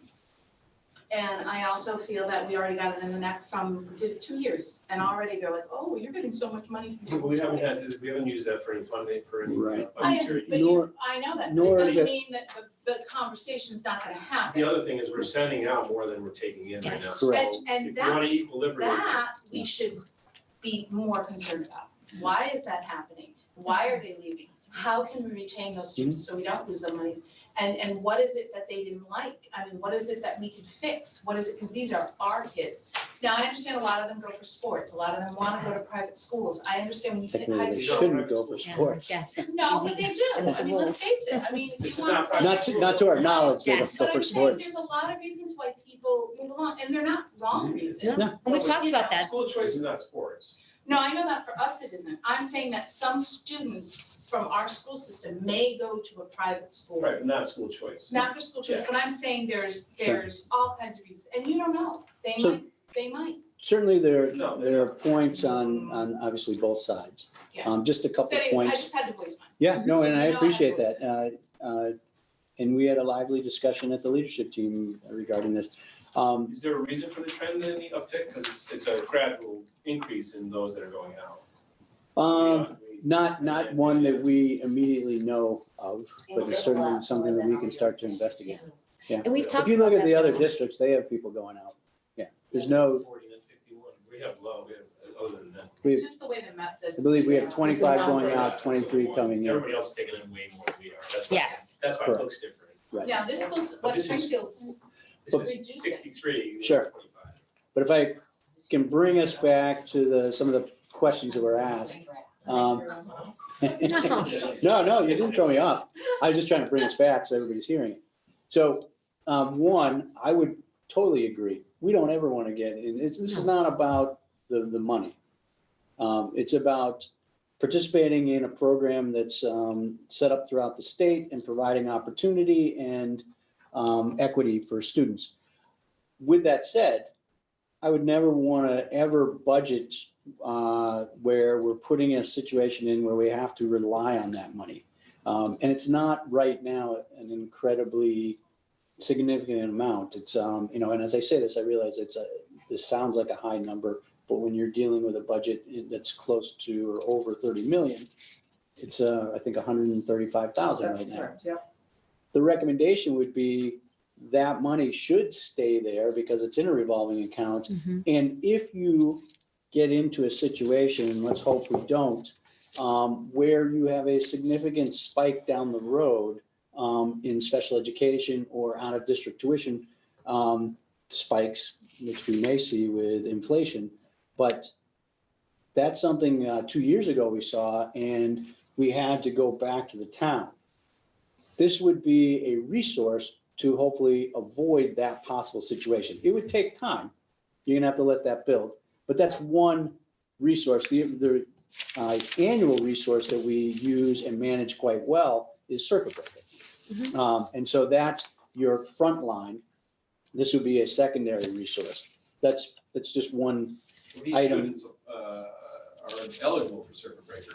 Oh, absolutely. Right, Yeah. so those Yeah. extenuating So they're not costs- going, so that was my next Sorry. point. Yeah. But it takes time for that to catch up. You're gonna find you got the student, and if you So find immediate, there's a situation. You there's circle don't, and resources, students they move that forward. are selected for school choice who may have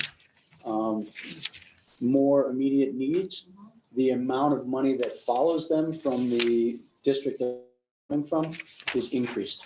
That's immediate. We still might not be set up for that situation. I just, y'all know how I feel. I Yeah, don't no, know and I'm not discounting it. I just Yeah. trying to provide some clarity around it. And I know why we wanna do it, and I know, all the positives that come from it, but at the end of the day, at some point, if that fund gets big enough, they're gonna look at us and go, and give us less.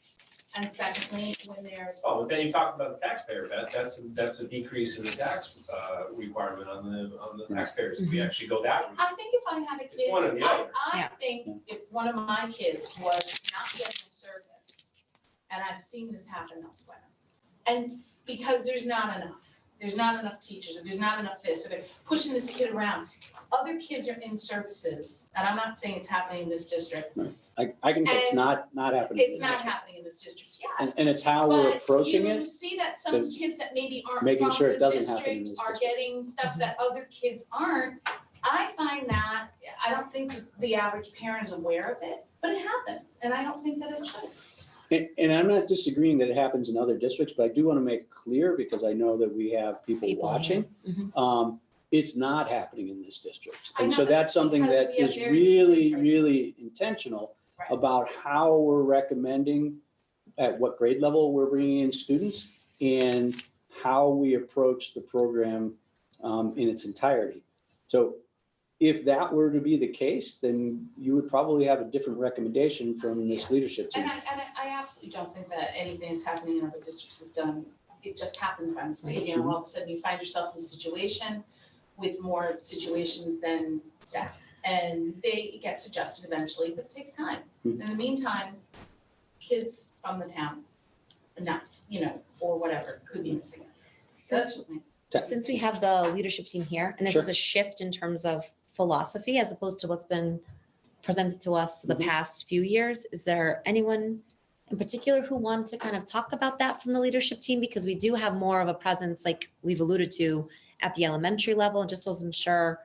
And even just to hear from Frank and Gary in terms of some of the concerns tonight that have been brought up so far. Anything, since you are with us and have stayed, just want to make sure your voice is a part of the conversation.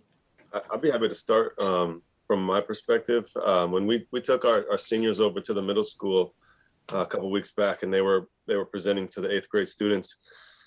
One of our students actually made a really profound statement that sort of resonated with me in this conversation. She talked to the 8th graders about how hard it was to come to East Long Meadow High School as a first-year student in the district. She talked about multiple years of struggle. She talked about stress and anxiety that came along with like learning a whole new way of doing things. And so that's sort of where I started shifting my thinking a little bit, thinking about her story and how it was so hard for her to get up to speed with the way that we do things. She even referenced some specific coursework that she felt was lacking as she transitioned to high school. So that's really the only place that I was coming from in terms of reducing that number entering 9th grade, and also with the mindset that starting next year, we will have school choice students in every grade level, coming in to us already. So we'll already be participating in that program as we welcome in the next, each cohort moving forward. Good point. What Mr. Wright's saying in terms of that point is that the students that we've introduced at grade 6, as they've progressed through the high school, eventually we'll be seeing them. So there'll be choice students in Each grade every level. grade level entering the high school for the next few years. Where are the 23 now? Where are the 23 that we currently have? What grades are they in? We have grade 9, 10, and 11, and grade 6, 7, and 8. Yeah, so at Birchland Park, oh, sorry, Gordon, sorry. Is it second year? Yeah. Okay, so I'm sorry. Yeah. Grade 9 and 9 10, and 10. grade 6 and 7. Yeah. Sorry, go ahead, Dr. Allen. Yeah, it's just, so at Birchland Park, we've had a good experience with school choice so far. The students just immediately become part of the Birchland fabric. And thinking about next year, we only have 182 5th graders in East Long Meadow at this time coming into the middle school. So we felt it was a good year to add some choice students. I do feel that often school choice students can diversify your student body in many different ways. Personally, I was a school choice student, so I see great value in the program. But speaking strategically, we only have 182 5th graders coming up. So we certainly could take some more students in that cohort and be fine. It might be fine, meaning that students will have services, we're not overcrowding classes, that type of thing. I was just Yeah, gonna, that's what I mean, numbers wise. Yep. Okay, thank you. sorry. I was just gonna speak on behalf of the elementary schools that Michael and I feel similar to what Mr. Wright was saying, that the earlier they come into the district, the more opportunity they have to learn the school's philosophies and the way we do things. And we definitely have the space, we feel, to each take 5 students at each school in 3rd grade. And I think it would be a great idea. So I just wanted to let you know that. Thank you. How many classrooms in 10th grade? 8? 5. Total? Yeah. District-wide? No, 10 district-wide, 5 and 5. So we're gonna double the numbers. You're asking to double the school choice kids. We have 23, Oh, yeah, and you're asking for 25, that's more than double. But once they are ours, and correct me if I'm reading this chart wrong, they're no longer school choice, because we offered, but we There- offered there's- how many seats last year? We offered 15? 15 seats last year. But we So- didn't fill them all. We didn't fill them. So in 2 years, we've offered roughly 30 seats if I'm going back. And right now we have First 23 year of was those 10 seats and full. 10. Yeah, so it would be 35 seats. And we filled 23. Well- We filled, first year we filled all 20. Last year, we went through the wait list and were unable to. So I think that's just representative of, no, it wouldn't be because. No, because I want to make, that's what I'm trying to understand, like the Yeah, chart in this is comparison all to, The choice students we have, 23 is the 2 years combined. right, current or, Enrolled school choice. Or is it 38? Dr. Allen and Mr. Page, did we go 10 and 10 the first year or 5 and 5? Do you remember? 5 and 5. Five. Oh, I feel like it was 5 and 5. Yeah, so Okay. it was 5 and 10, Okay. 15. So I have 10 total at the high school right now. I think actually I only have Okay. 9. So I was incorrect. in That's 10. okay. So maybe we go lower, maybe go a little less. 555? Well, in the grades, so if, I mean, grade 2 and the 3 is at 181, that's pretty high already. But as you go through from the early childhood into the 3 through 5 schools, and especially as you get to the middle level, we're used to seeing class sizes that are closer to the 200 level, especially when we get to the middle school, than we are at the 180 level. Yeah, because those class sizes will still be 17. Correct. Because they're split. Because you're split. Yeah. You're going from 8 classrooms to 10 classrooms, but That's not bad. 17 is not bad class size. 5 and 5 on either side. Yeah. And then you said 5 into 6, how many, oh, that's going to 6th grade, so it doesn't matter. Oh, no, is 6th grade still in class? No, Oh, team there's structure, teams, yeah, 2 yeah, teams. Their teams. Yep. I mean, that's high too, 184. Well, remember, look at your 8th grade, it said 208. Dr. Allen, am I correct that probably in the last 5 years, your classes generally are closer to 200 than they are to 180? Yeah, 200 is sort of what our model's built on. It's definitely COVID, as everybody's saying, has definitely impacted it, but 200 is our average. I mean, that's also been a concern too, is our enrollment. So I do see Mhm. an argument as well for wanting to ensure that as we think about our enrollment over time, that we're also trying to maybe keep that balance, because we've also had really hard conversations about where our numbers are. And we've talked about the why behind that and the possibility of maybe creating some exit surveys when families decide to move out of district. But, when we're seeing dips like that. So what's happening with the, every house that goes up for sale sells instantly. And what are our projected numbers? I mean, has anybody, like, where would we get those from? Enrollment projection? Enrollment, yeah. Fire for- Valley Planning Commission, I think, did. I mean, when's Yeah, the so it's a last time we combination had of, something like we Yeah, do for have, MSBA. we do have NASDAQ projections. And right now, actually, our elementary projection is flatter or declining. And our middle and high school have slight growth. Not an incredible amount. It's the overall district is more flat at the moment than it is increasing. One of the discussions that we had with the MSBA, and then that helped us get a higher projected enrollment for any comprehensive project at the high school, was because of home development and house sales specifically. So, in no way am I discounting that. That's why we've kept our numbers low, and I think Mr. Thompson's even recommending possibly going lower. in The other terms thing of- is, if we continue on this pace, we'll have eventually 120 students, or not more than that, if you have 12th grade. Sure, let's have more than everybody else in the class. We have less than everybody else. We have I know, significantly so let's less. keep the numbers up and high, and we can just, I just. So what if we, I don't know, what do you want 25, you want 15?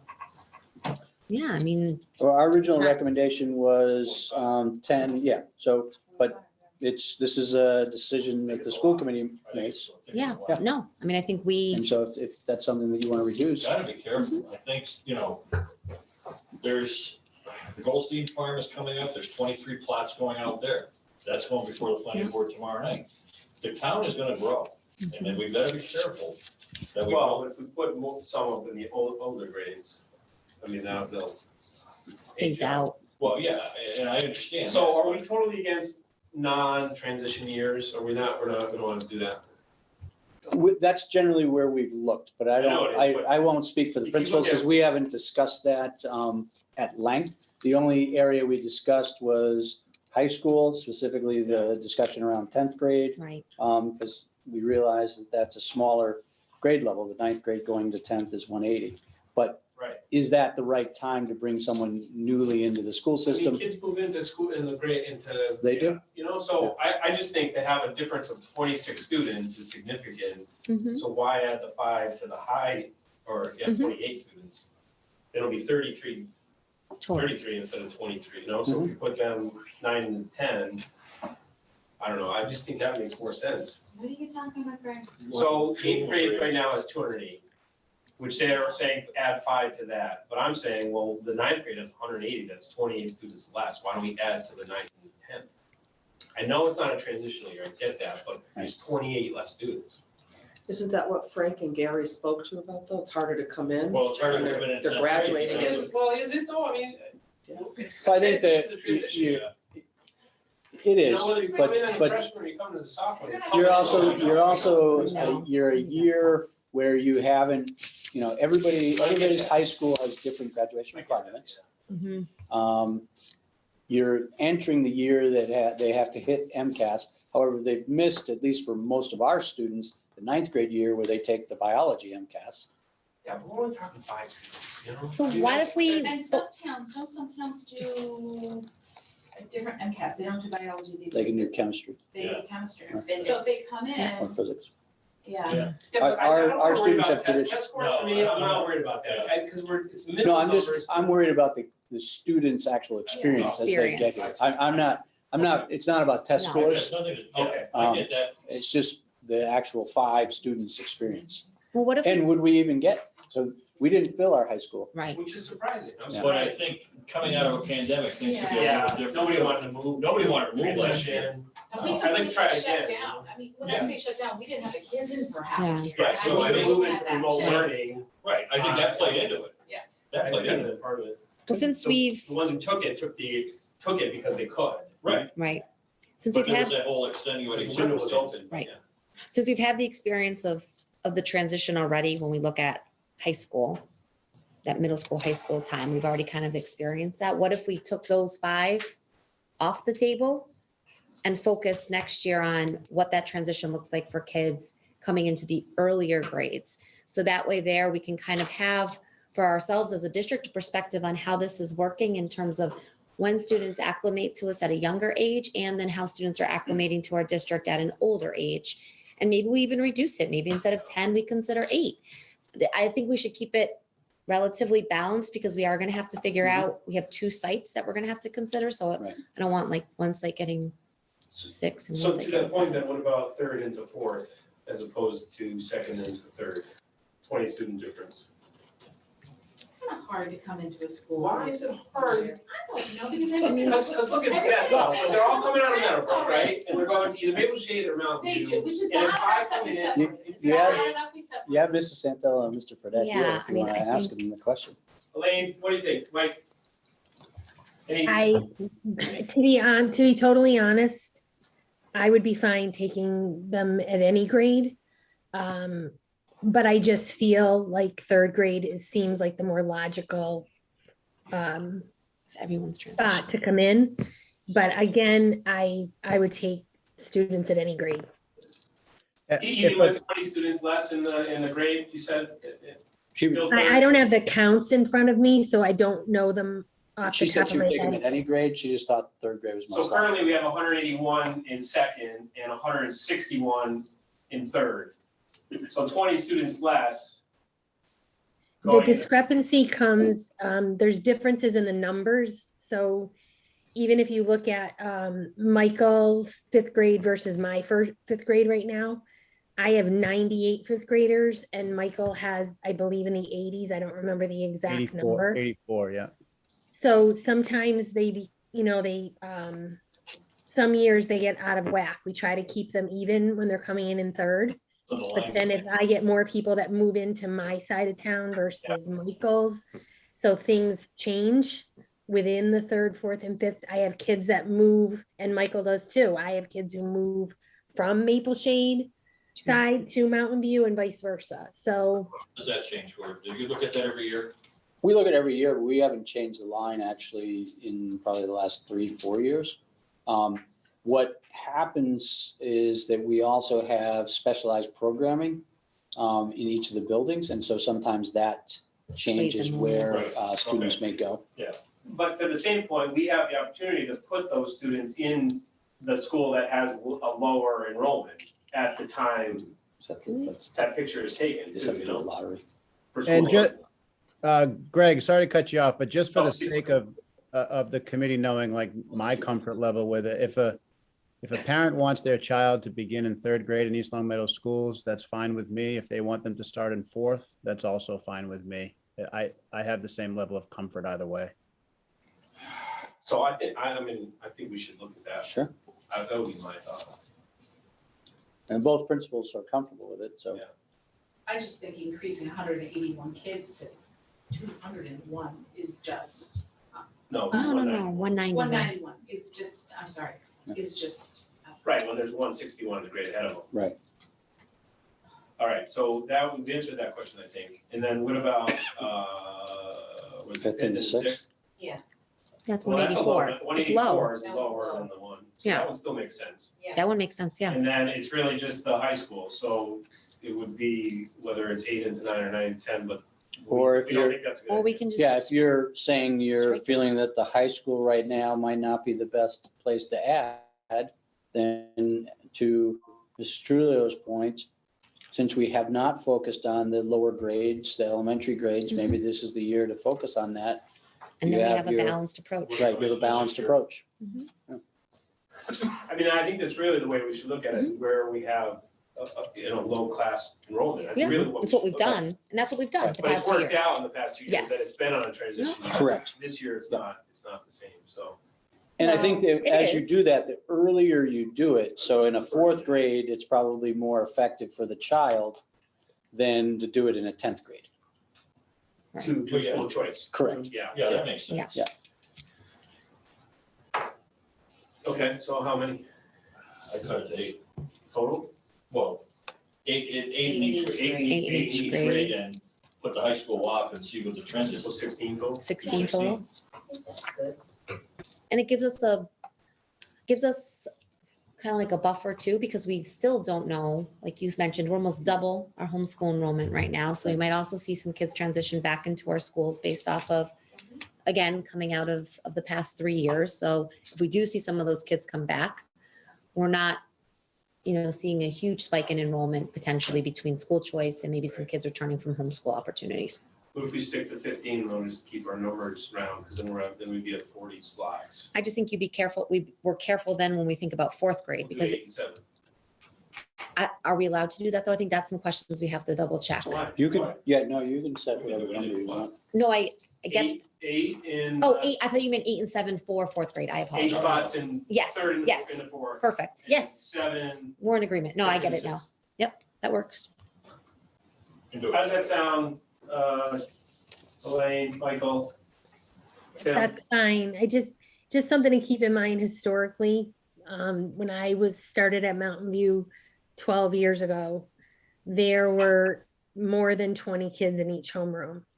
And we are well below that right now. So Yeah. that's why I'm open to whatever you decide.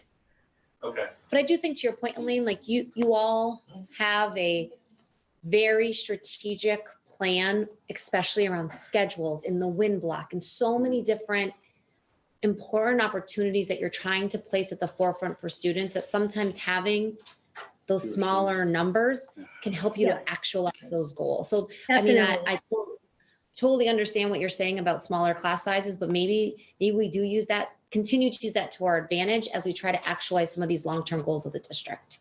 Oh, we love the small class sizes, don't get me wrong. No. But I'm just saying it's not, it wouldn't be, you know, crazy Right. to add 5 kids in each school. That's all I'm saying.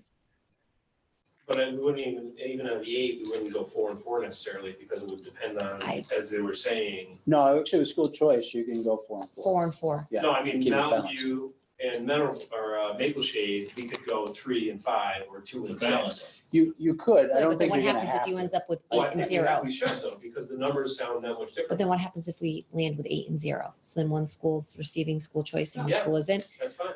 Well, because I think. I think we have to check that. Yeah, I before I do that, I We would, get I put them would in the double, school we have slots in, that is correct. We designate the slots. and the school. Right. They don't get to pick the school. No, And nobody tells us we have to put 4 in Maple Shade and 4 in Mountain View. Nobody tells us that. You advertise it. As far as I understand it, they don't tell you that. Because you advertise, okay, we've got 4 slots at Mountain View and 3 slots at Maple Shade or whatever. Well, no, we just advertise, we have yeah, slots at the grade slots level. at the And then grade you have level. to assign it. Right. But the- Right. Potentially, I'm just, that Well, could yes, also I mean, be we can check yes. that, but I would say, I don't see any reason why that would be a rule that we have to split them equally between two. The whole point is you put them where there's more space. Right. Mhm. Okay. Yeah, okay. Tim, does that make sense if we go, well, that's still that's the same transition. Yeah, that's totally fine with us. Yep. Yeah. Thank you. And then, Gary, you're all right if we don't add any? And Frank? Oh, Frank's still there. I think Frank's still there. Yeah, I'll defer to you guys. I do agree that earlier that you assimilate the students into the district. I think the smoother the transition will go for them. So I like the approach of starting at the lower levels, but obviously I'd be more than open to take kids at the high school level too. You know, whatever you guys think is best, I'm on board. It just sounds like the consensus is that it should be 8 to 9 is more important in the upper levels than the lower levels. So with the 9 or with the 8 being to our biggest Higher, grade yes. level right now. Yeah. It doesn't necessarily make sense to add to that grade. Yeah, And we I can think he's always in wait, agreement. and if next year we see that Yeah, this right, is but no, we potentially look at it again. working, we can look at it again, and then we'll have a balance of where we've seen. All right, Students. I move that we participate in school choice and offer 7 slots next year, or excuse me, 8 slots next year in grade 3 and 7 slots next year in grade 6. I thought you said grade 4 before. Grade 4. 4, yes, Kathy, 4 and 6. 7 slots in grade 6. Yep. 8 and 7. 8 slots. Eight slots. Grade 4. 8 for 4th Yeah. grade. And 7 and for 6, yes. 8 for a fourth grade, total for of 6. 15. 15 total. Motion made by Bright, Second. second by Antonella. Any further discussion? Oh, I thought you were saying, yeah, you had No, for no, no, discussion. no, I was no, like, no. and? No. All those in favor, please say aye. Aye. Aye. Opposed, nay. And that motion carries 4-1. Okay. Thank you to the members of the leadership team that also stayed for that conversation. It's always valuable to get your input. And thanks for the lively conversation this Thank you, evening. everybody.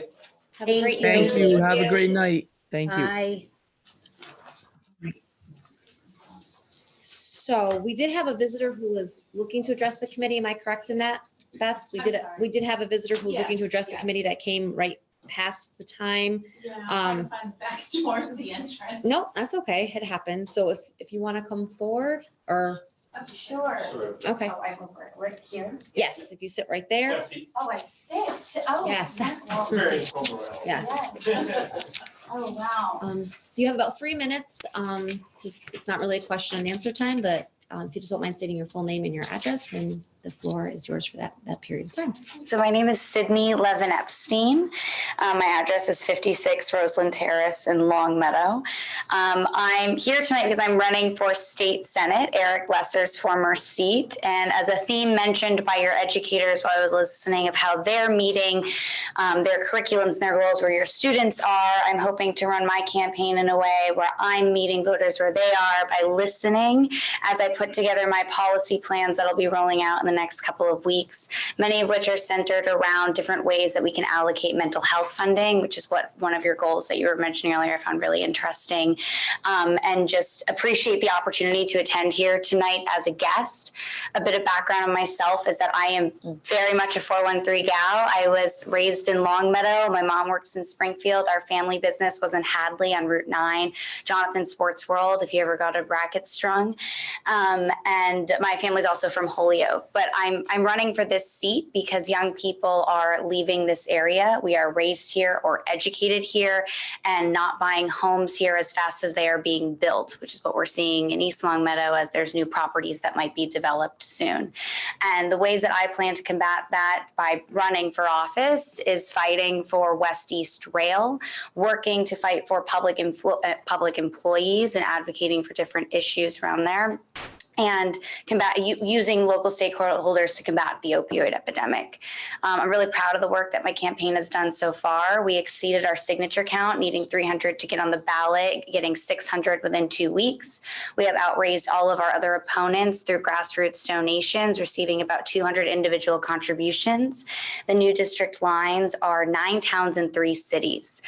So it's quite large. So we're on the Connecticut line now. We go as far north as Belchertown, Palmer, Ludlow, and South Hadley.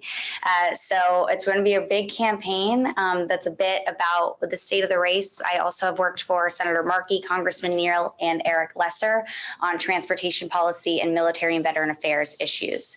So I bring a federal and state legislative experience to this role, even though I am a first-time candidate.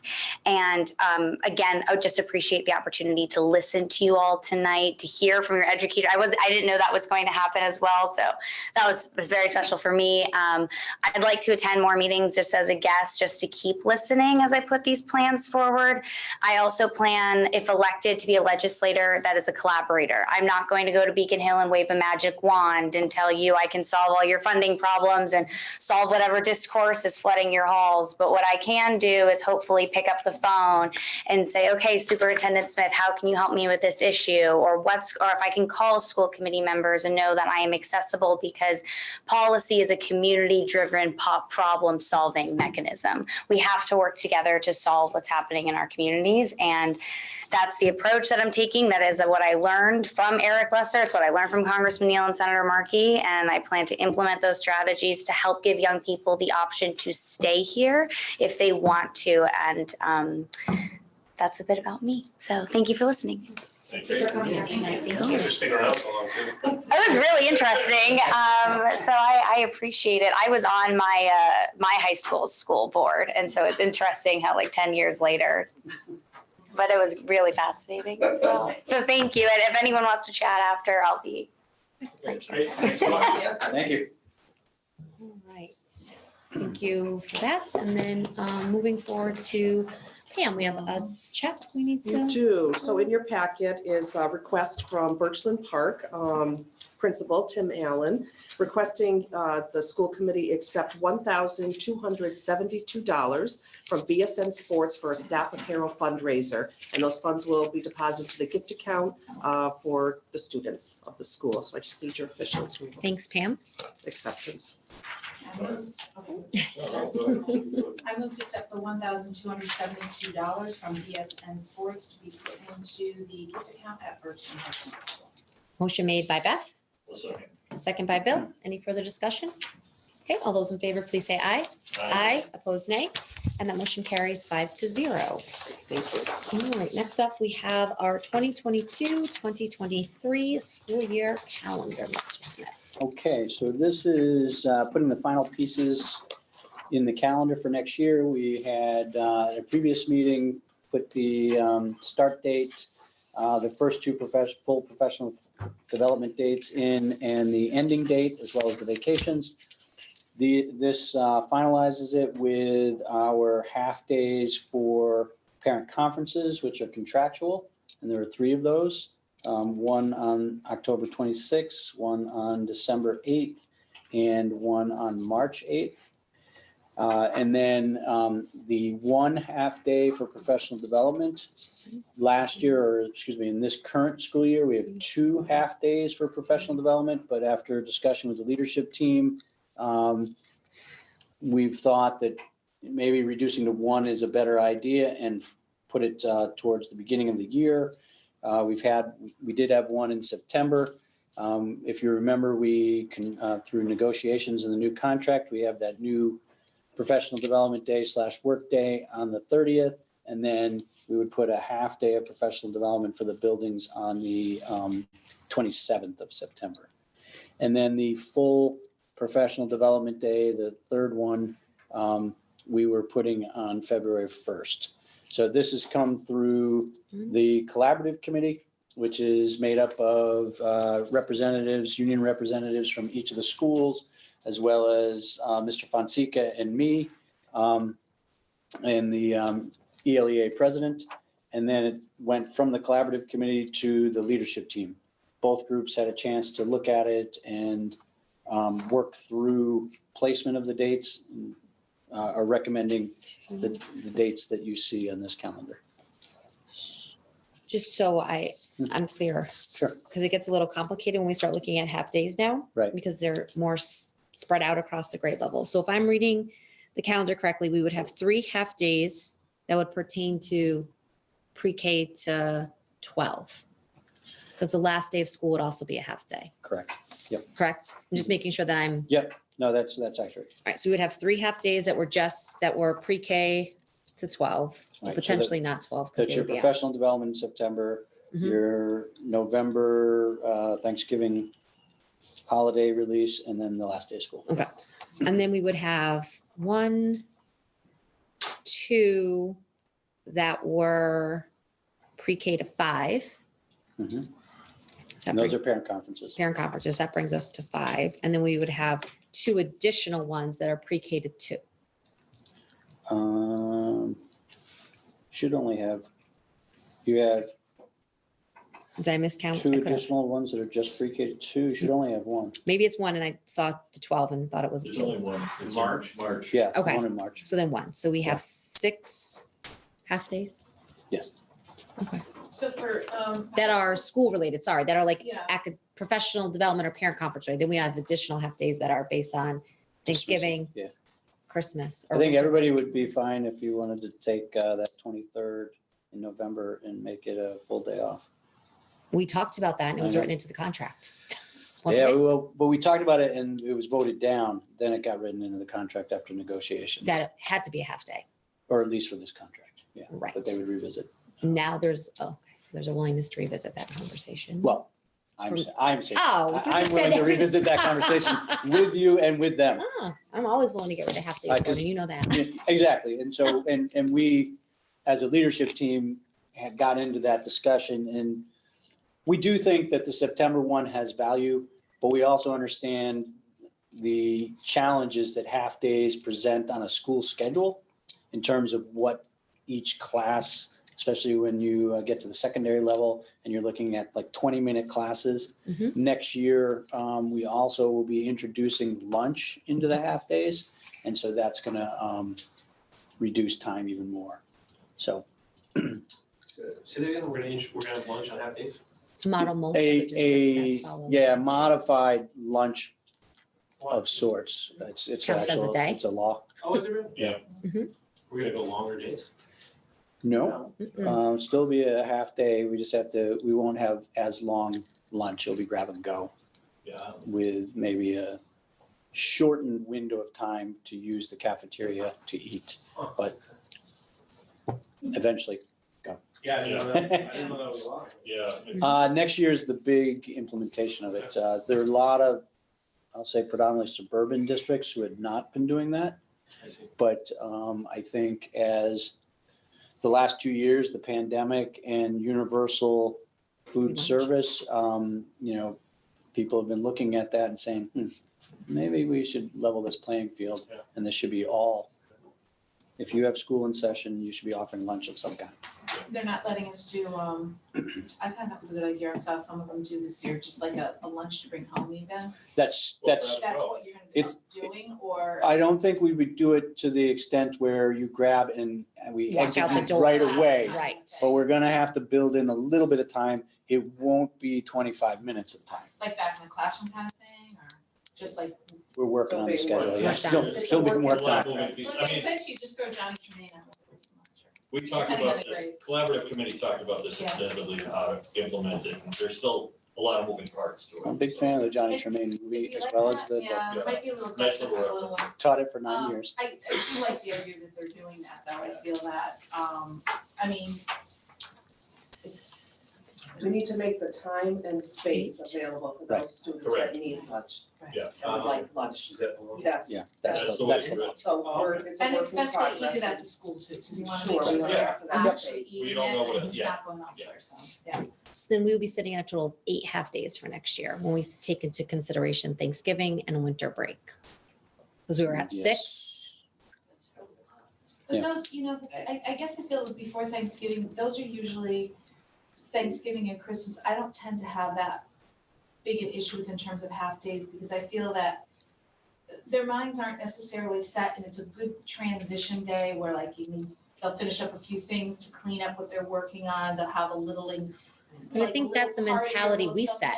And I know I've said this That's before, like we set the tone at the building and the district level as to what those days and what their purpose is. And if we set the tone that it's for makeup work, or I know we've had students come and talk about different experiences that, yes, bring joy and enrichment to the work, but also are in some ways also a distraction from the work that we are charged with doing, which is I guess my guys never had other than before Thanksgiving, Christmas, they never had a fun half day.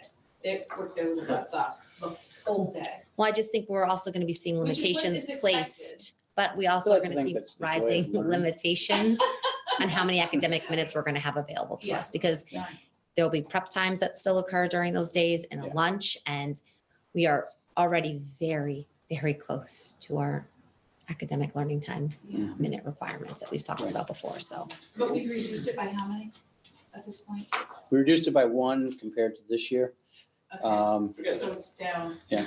We had- These are all contractual. right? It's not- no, I'm just No, saying I mean, like, the one that's not contractual is the professional development half day, in terms of what we have on here. So if you wanted to take the September, the leadership team, went round and round and said, finally, let's reduce it to 1. mhm. But it's certainly, there would be an understanding if you took that one as well. And they know that there's going to be a challenge with this scheduling. Wanna do that? Well, couldn't we put those 2 into 1 full day? Not, you'd have to negotiate that. Because the other ones are contractual. It's, Do you want to pull that one out though? we need the PD. Yeah. No, so don't pull it out. Right, but you can't make another full professional development day without negotiating that. So in the contract next time, we're gonna have to. And you'll be here. Oh, yeah, you'll be here. We'll be gone. Yes, we will. We'll all be here and we'll be working on that contract. So it's the one in September, that's the only question, that's really our only other thing up for discussion. Well, we want the professional development and we probably need it, so. Yeah, no one discounts that it's productive professional development. Yep. It's just, we know that that's the one that we can Right. reduce. Mhm. Have you ever thought of taking, like I know there's like the half day pre-K conference and that kind of stuff. Like making, like I know that we had like, it was a half day and a whole day off for conferences.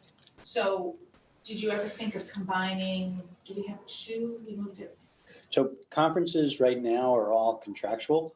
right? We have tried Mhm. They have to be to half work. days? No, they don't have, that's how they're written right now Right now they contractually. are. Okay. We have approached that discussion in different contract negotiations. Yeah.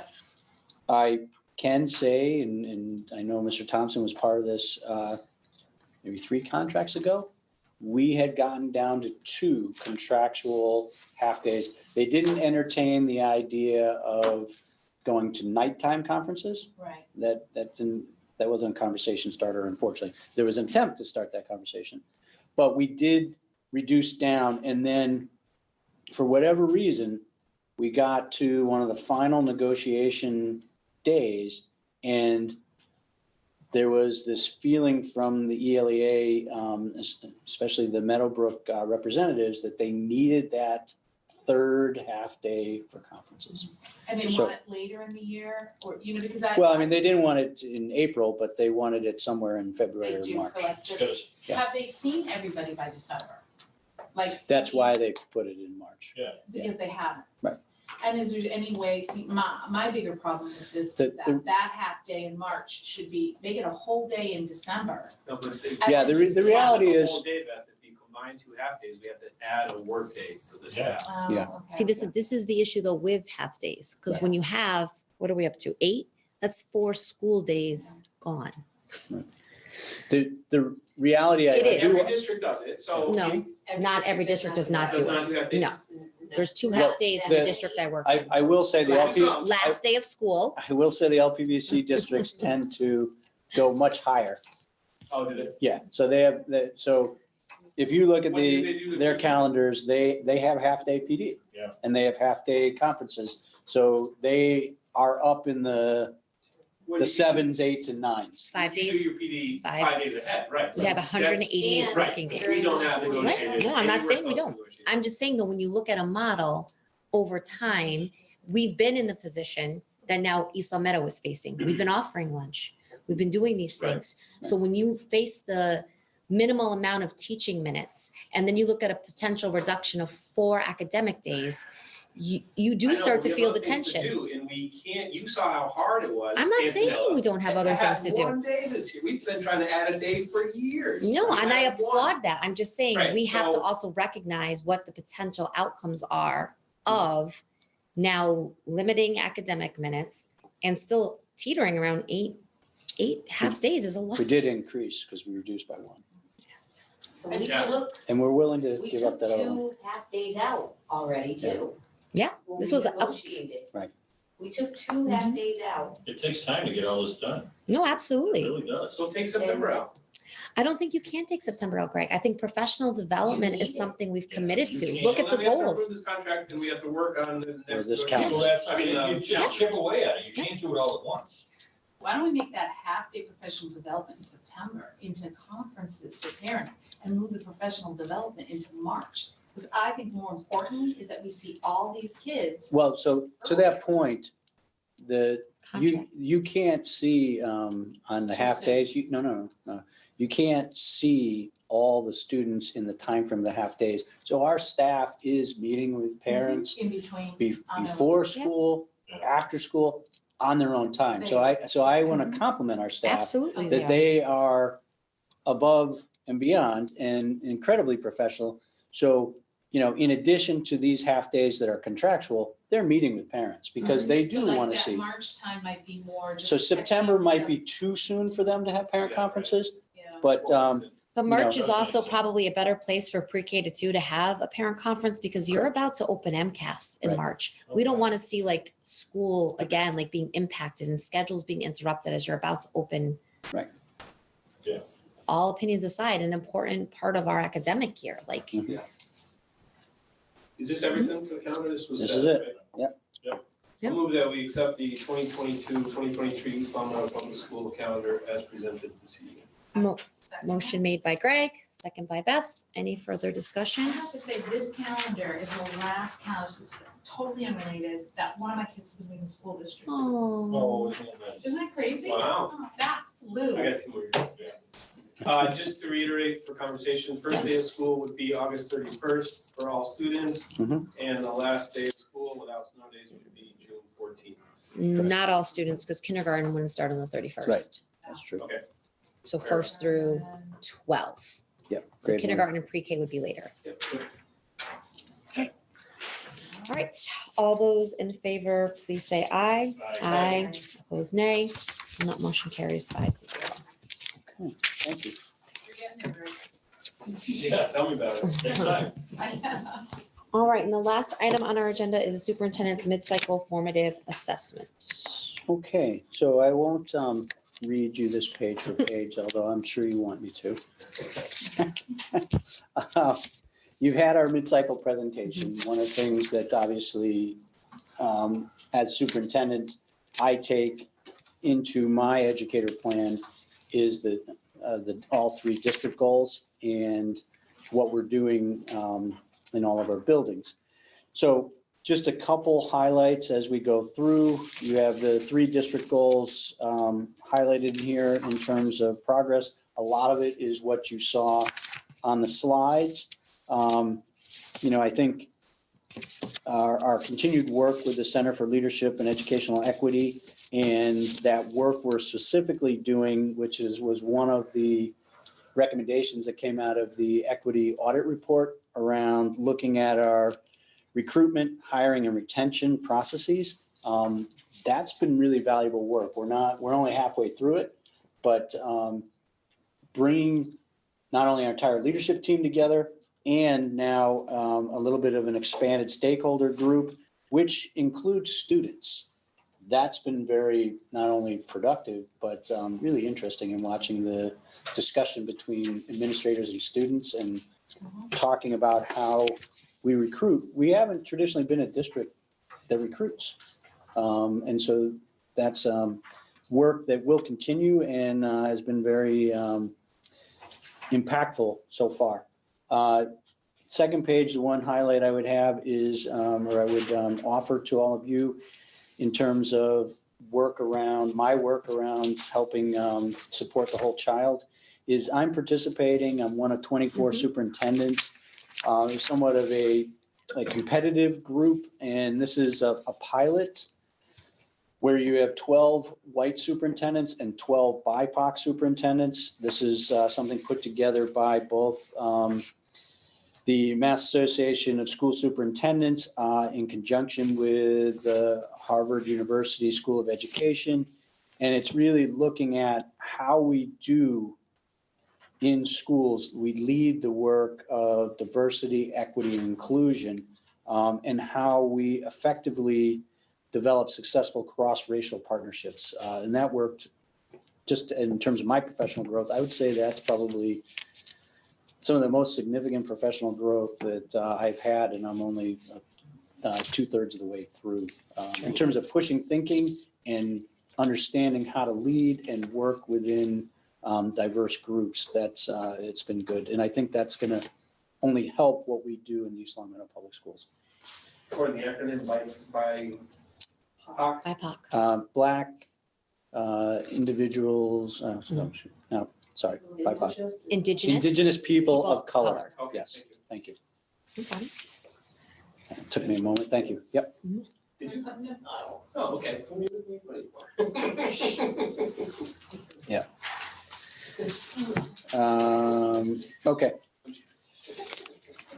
I won't read all through this. You have all 3 goals, but one of the other individual goals, we are making strides, especially in building relationships with our new town director of health, Tammy Spencer. She's been fantastic. The second of 2 vaccine clinics starting tomorrow. It's actually being taken, but this is all Department of Health sponsored, but we did help advertise it. The first one we hosted. The second one is taking place at the Congregational Church. One date tomorrow and the next date in April. But it's actually a combined vaccine clinic. It's COVID and flu. So We've done some nice advertising around town for that. you can get flu anytime. Yeah, you get flu. You get flu shots now? Sure. Flu, COVID. Why is that funny? They love that You can only get them between September 30th and Don't you get it in October the 1st. winter? Everybody knows this. And then flu's gone. Yeah. The flu goes away after January. Just the way COVID went away. Yeah, COVID went away. Got out of February vacation and COVID went away. I know, I was just thinking when you said, They're approaching talking it with the health first. director, we didn't bring up COVID even at all, so. Well, I did. I brought it up a few times Well, this but I mean, pandemic. yeah, health No, updates. but I Yeah. mean, until time. it goes back up. I mean, the hope is that our numbers continue to go down and our work, and so that actually brings, well, I'll bring that up on another page. Okay. But the other piece is continuing to help us move through the MSBA feasibility study.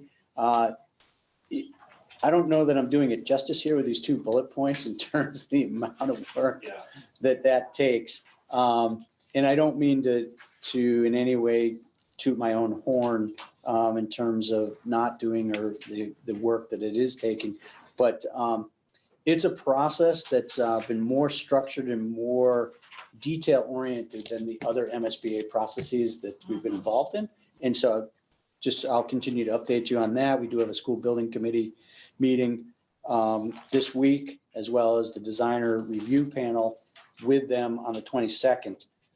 I would say the development of the request for proposals for the owner project manager selection, that was just an incredible experience in terms of following an MSBA process. I'll say that. Yeah. Well, now we can build an elementary school next. So. Correct. Yeah. Right. Yeah. Start now. Yeah. You know what?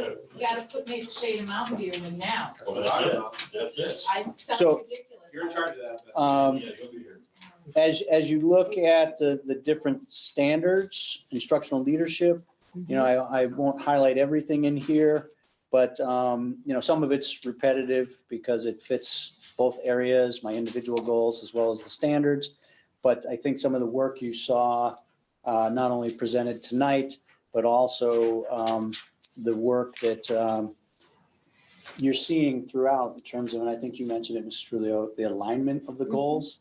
That takes a decent amount of work coming out of the summer in terms of the planning to make sure, and into the fall to make sure that happens. And over years, which I think, Yes, again, is true. a testament to the forward thinking related to where we, or at least I started on this committee to where we are now. Yeah.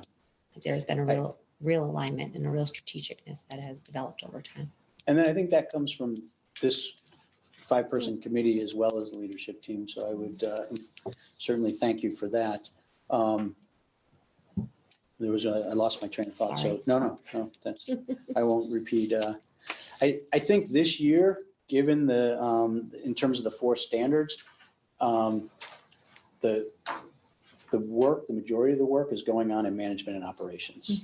It's managing the MSBA process. It's managing the testing program and learning a lot about testing, COVID testing. I'm really enjoying that. No sarcasm there. We have an incredible group of nurses. We have an incredible nurse leader in Kelly LeBombard. Our CIC program coordinator, Christine McWilliams, has been really good and really helpful. So that program is up and running as of last week, and we'll get our first reports. Hopefully, we won't get any reports in terms of positives. Test and stay. Excuse me, No. home testing. Home testing. Home testing, right. Symptomatic is also up and running. Yeah. Yep.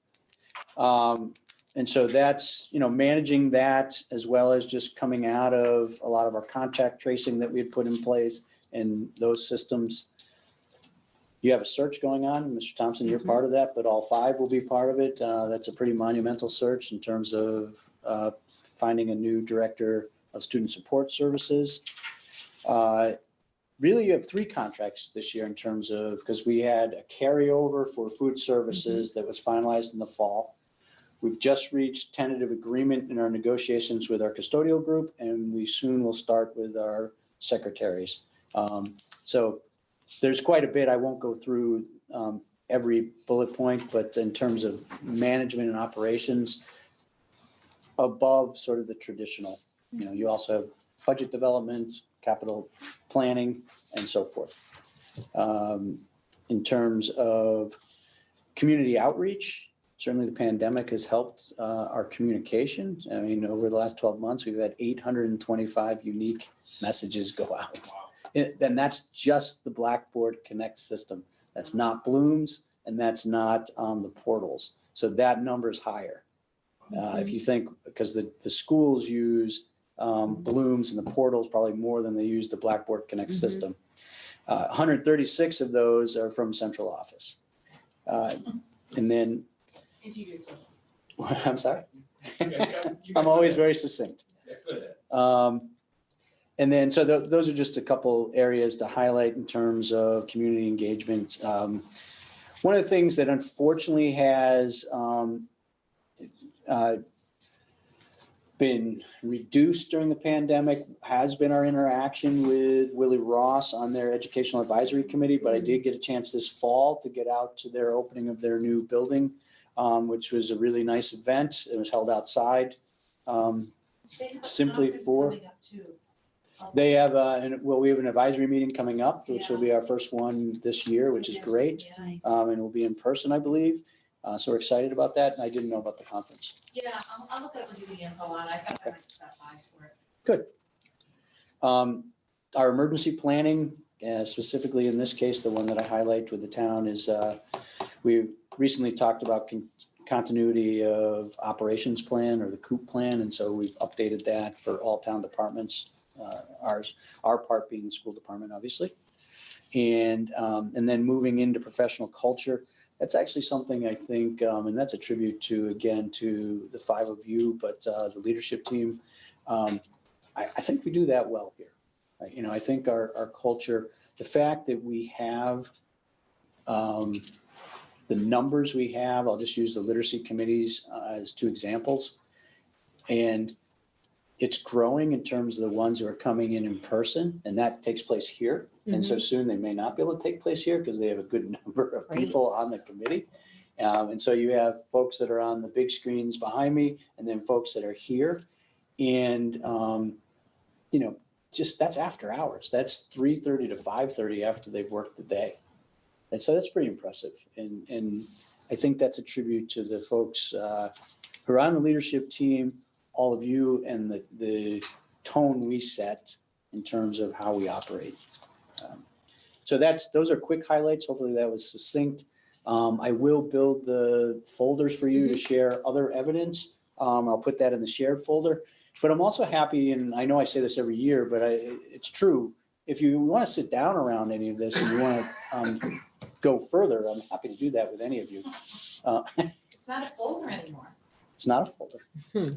Nor is it a binder, if you remember the very first year. And it was this high. But I don't want to stop it because I know this is at the end of a long evening for everyone. If there are things you want to discuss or things you have questions on, please reach out. We can sit down and go through and then certainly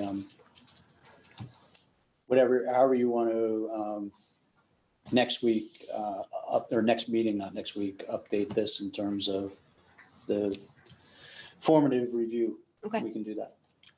We do appreciate your door always being open. Yes. Thank you for that. Sure. 100%. Now, we adding to this and sending it to Sarah, nothing, we just. That's what we just talked about. So, if you, I think Sarah. Inside the folders, right?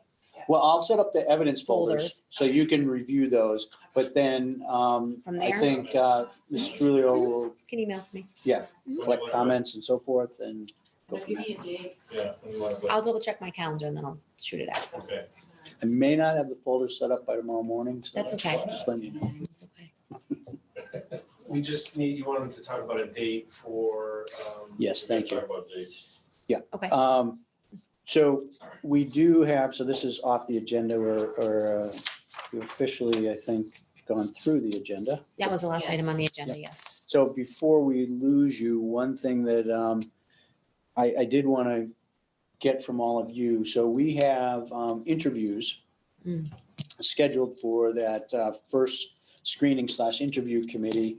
We have 6 candidates who are being interviewed, and they're happening tomorrow and Friday.